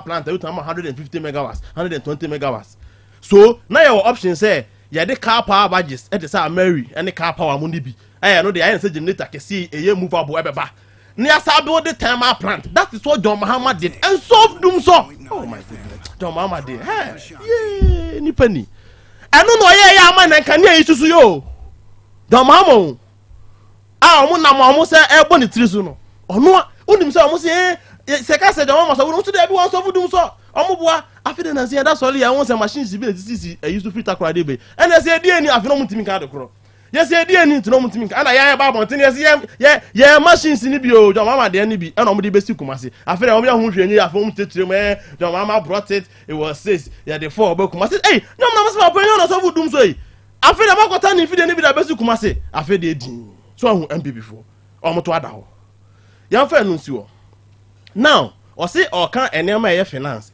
ye NDC for 3 years ago and President Mahama emiti press no o announce say obesa ababie mu no and o kan enema oba obeye and o kan Women's Bank 3 years ago ye di hu komo sa Women's Bank enkofo ni hu sa maamefo ne hu say ene bank besia ne je ya okwa su ko fa odan krata bra okwa su ko fa oka bra okwa ko su ko fa sen and this only dan na only car so uja 3 years fa na Ghana de bia na gu apampan so na so e bia nka wo papa betima tuan so ntimi nya enti this the Women's Bank ne ba ama sa bank ne de yenye edan krata yenye eyi efe ne se kan krata yenye hwe ye be hwe ba bia wote ne hu sa ha na odi dwa ne ama abosia yenye Ghana for di nkomo no omo so akofa de ben fund ho ni chese de be kan bia na omo kan ade yi level kra so oba betwam ono ode yi level ba ye no o se yankoto ma no yentua nkoso December 7 ye tu ma ni wia na do ni pa boni ni ana ono de on pega na yiye no ode yi level aba begu ye so alaji ba me ade we ni papa into ono de after next year oba betwa yi level campaign omo na mo ye no nanado de onye nanado de betting tax aba udi beta ni ateto tax alaji ba me na ye cent ono ye ni pa boni ono ye ni papa from next year oba betwa betting tax mu into san komo no omo ti radio so ni TV so di say Ghana ni ntie ko to ba mo my goodness enti cash en komo na ye die no ye ka Women's Bank ga ye kire mu ye Women's Bank no ye say ye ma bank also events ishaka ye finance me my finance o ye finance usu microfinance so reading microfinance it was centered about a ma baby start ye Caribbeans one almost start ye nyina it was how to help a man near ade ya ba be do stage bia e say ye ade boy ya mame mo John Mahama de man kwa bank be ye Women's Bank sa bank na de besia bre ye mame mo modwom ya ta kire mu say cash sa bank no see amount loan from 100 cedis to 4,500 interest free. Come again. Say obaji loan no from 100 to 4,500 no interest. Just say amount 3,000 cedis o Women's Bank wa no interest. Obetu esika botin na interest bia na so. Amount 4,000 obetu esika botin na interest bia na so. The purpose of the bank is not to make money for government. The purpose of the bank is to empower the bank in ba say be bo ani pa yan fa ma say ye de ba pay ska ma aban o Ghana Commercial Bank o ADB o NIB on fanya adwuma peska Women's Bank na de ba ne de eye ma ye de be boy ma mo dwom ye boa wo mo ye boa ma matima gina yiye entu si dwom ma me fo na si yi da be na this bank be ba eye nkomo mu du odwom enti some people for na bo pusa eh say 8 minutes na so ma abro so kra ma che obi on okay enti me ma no sine ma menye enkon ketekete na wo kasa wo ma me musula because na me kasa in respective of Akufo-Addo no Akufo-Addo 26 April 2024 15 megawatt solar power plant or Kali or commission here no Nanka woman be bad. Things yeah.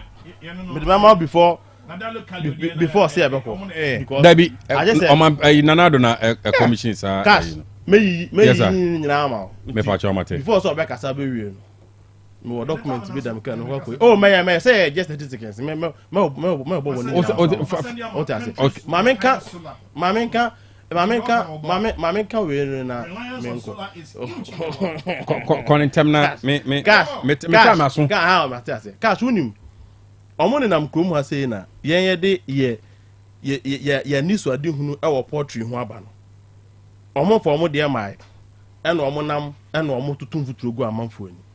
Enti 2 minutes ya kai. Mame fa nye aso kra nye 2 minutes kra aso na just na me spare on 1 minute. Mame fa nye sa entro no omu twa no. President Mahama ne NDC say ye ba sa ade na omo se nkon ketekete na me ka ho asem. Ye de program be fa na adwumawura no under the adwumawura program no ene ye poetry program. That poetry program dey ba be ne say ye ba district bia ho ye ba identify e mabu no a omo we pass omo ko into poetry nti be e ba atwuma nwa beja south a ne ya select Ghana for youth on person omo ko into poetry pass ene akoko baba akoko 15 cities 18 cities ukofa na agisa ohwe na 26 street ansa na watimi atokosu ama na feed no nti e capital intensive omo kra ba e dia omo gu poetry industry no nti se identify Ghana for youth e bia 30 40 constituency bia na district bia na mo bia 2000 best na buy provide source of feeding e de ma omo na buy ma veterinary officers here ohoi e hwe emo na cause amafo nya adwuma nye you see sometimes otewa ya etukrom ha wi nkofuna wi amafo pa adwuma ye cause unim say ubetinu kwa ya public servant uyo obi a wo ya adwuma wo abanya adwuma mu no abeje enu susu bi what I say now also buy into poultry ye trans ye estimation no see enya 50 youth e wo every district bia near mom 2000 bears within 6 months you be add about 1 million bears to your stock no. Thank you cash abasa enkoko funu bebra ye krade ba no eso beti me da say ama amanfo anya adwuma ye omo na omo ye na omo unim me da say me da wa se papa me bre no nso aso e se me ko Can we mami and the media amount na me person me foul time no countries are more relying heavily on solar me sound the fidie na ye bibi fufuro top 10 countries with the solar yeah top 10 countries na say betimi aboa yen top 10 countries but the issue can it be a major source of power who betimi discuss energy you can who betimi compete in the discussion on energy me da say next week me discuss energy Mate all right okay ye be yes sir madam say all right happy birthday Enko Emma Christie level 100 student at Tepa Nursing Training School. A birthday wish coming from Amankus. Our happy birthday. Birthday wish to Enko my chief Akwanya Sejima Asukwa Municipal Chief Executive. And there Wawuda, happy birthday to you. A birthday wish coming from Michael Ofuswefri. Happy birthday to you. We so enkoma Mr. Gideon Efum, aka Ogidi, a member of the DHMC Youth Club. A birthday wish coming from CJ Louis of OTEC FM. Also, I'm our happy birthday. Jennifer's Ado Aqua. I mean, so I'm taking it biome. Jennifer's Ado Aqua. Herium International School. I was short one inside the central region. A honor war. Jennifer's happy birthday to you. A birthday wish coming from your mother Sally and the entire family. Almost your mama happy birthday, Jennifer's. We so enkoma Miss Grace Mensa Otabel. Otra the El Sokobai Methodist Primary School. Of course, it's a belated one. Happy birthday to you. We so enkoma Buama Kweku Samuel. Buama Kweku Samuel, MPP Treasurer, Ewa Doma Central. A birthday wish coming from Iceman, Head of Sports, Doma FM. Oscar, my happy birthday. Enjoy this day. This is where we draw down the curtain.